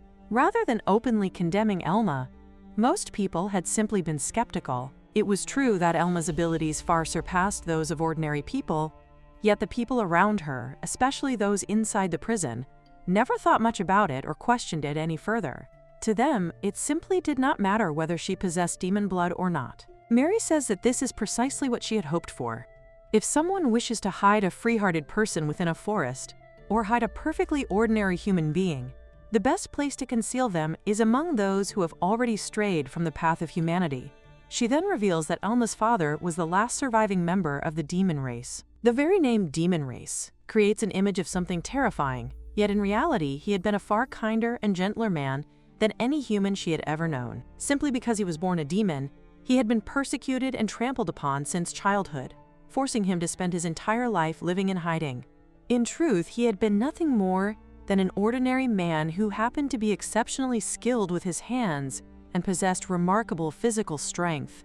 When Mary carried Elma in her womb, she felt immense joy at the thought of her unborn child. However, alongside that happiness, she also lived with constant fear, knowing that the same hatred and malice directed toward Elma's father might one day be turned against her daughter as well. After much thought, Mary comes up with an idea. She decides to create a strong and secure cradle where she can hide her own extraordinary child among other people who are also considered different by society, allowing Elma to grow up surrounded by ordinary affection instead of fear and hatred. She explains that everyone must think it was reckless for a single woman to attempt to seize control of an entire prison. However, she was never truly alone because she had Gilbert by her side, a kind-hearted hero. Gilbert had been the very first person to realize that the man whom everyone called a demon was nothing more than a victim of human persecution. Instead of raising his sword against him, Gilbert lowered it and formed a genuine friendship with him. Later, when Elma's father faced his death, Gilbert even vowed that he would care for his friend's wife in his place. Because of that promise, Gilbert was stripped of his title as a hero. Surrounded by an unusually warm and loving family within the prison, Elma is able to grow up without ever believing that she is different from anyone else or experiencing the persecution that her father endured. Mary is so grateful for that life that there are often moments when she feels like thanking the king, the prime minister, or whoever was responsible for sending her to prison in the first place. However, when she hears that the king of Luden has passed away, she suddenly realizes a painful truth. Even a king, protected by immense wealth and authority, cannot overcome the limits of his own lifespan. No parent can outlive their child forever. She believes that if she were the one to die first, someone else within their prison family would surely continue maintaining the cradle they had built together. But eventually, every one of them would die. She begins wondering what would happen to Elma once every single person in that family is gone. After spending nearly her entire life inside the prison, would Elma suddenly be cast into the outside world, forced to struggle to fit into a society she had never truly known? Or would she simply remain inside that cradle until she quietly drew her final breath, long after every member of her family had disappeared? Mary cannot bear to allow either of those futures to become reality. She reflects that Elma is, in many ways, an arrogant girl.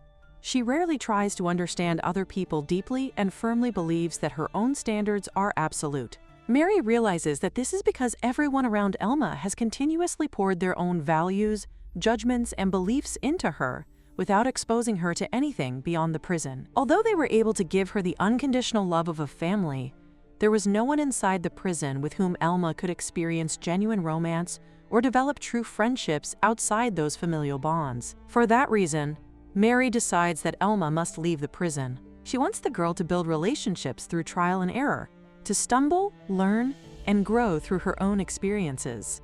She hopes Elma will come to understand not only the kindness that love brings, but also the responsibilities, burdens, and different standards that accompany it. Above all, she wants Elma to realize that what seems normal to one person is not necessarily normal to someone else. Mary believes that once the person known as Elma is fully formed, it will already be too late for her to learn those lessons. She does not care how much everyone hates or curses her for making this decision because, after considering every possibility, it is the best solution she could find. All she can do now is release Elma from the prison and sincerely pray that the outside world will accept her safely. With that, Mary believes she has finally won the bet. She says that she has kept Gilbert waiting long enough. Now that she has seen Elma safely leave the nest they built for her, she has no regrets left. Finally, she tells Gilbert that she accepts the proposal he made to her long ago. 15 years have passed, and she is certain that the man they both lost would forgive them as well. With those words, Mary gently takes Gilbert's hand and kisses it. Riesel is completely bewildered by what he is witnessing. He wonders what exactly is happening, because he had always assumed that the two of them had been together all this time. He realizes that Gilbert had helped Mary seize control of the prison, yet she had never actually been his lover. Gilbert explains that he fell in love with Mary the very first time he met her. However, at that time she was already the wife of his closest friend. Even after his friend's death, Gilbert continued to feel a strong sense of duty and loyalty toward him. Mary herself had also insisted that her priority was raising Elma as a mother. Because of those circumstances, they both decided to wait until Mary had fully completed her responsibilities and could finally live for herself.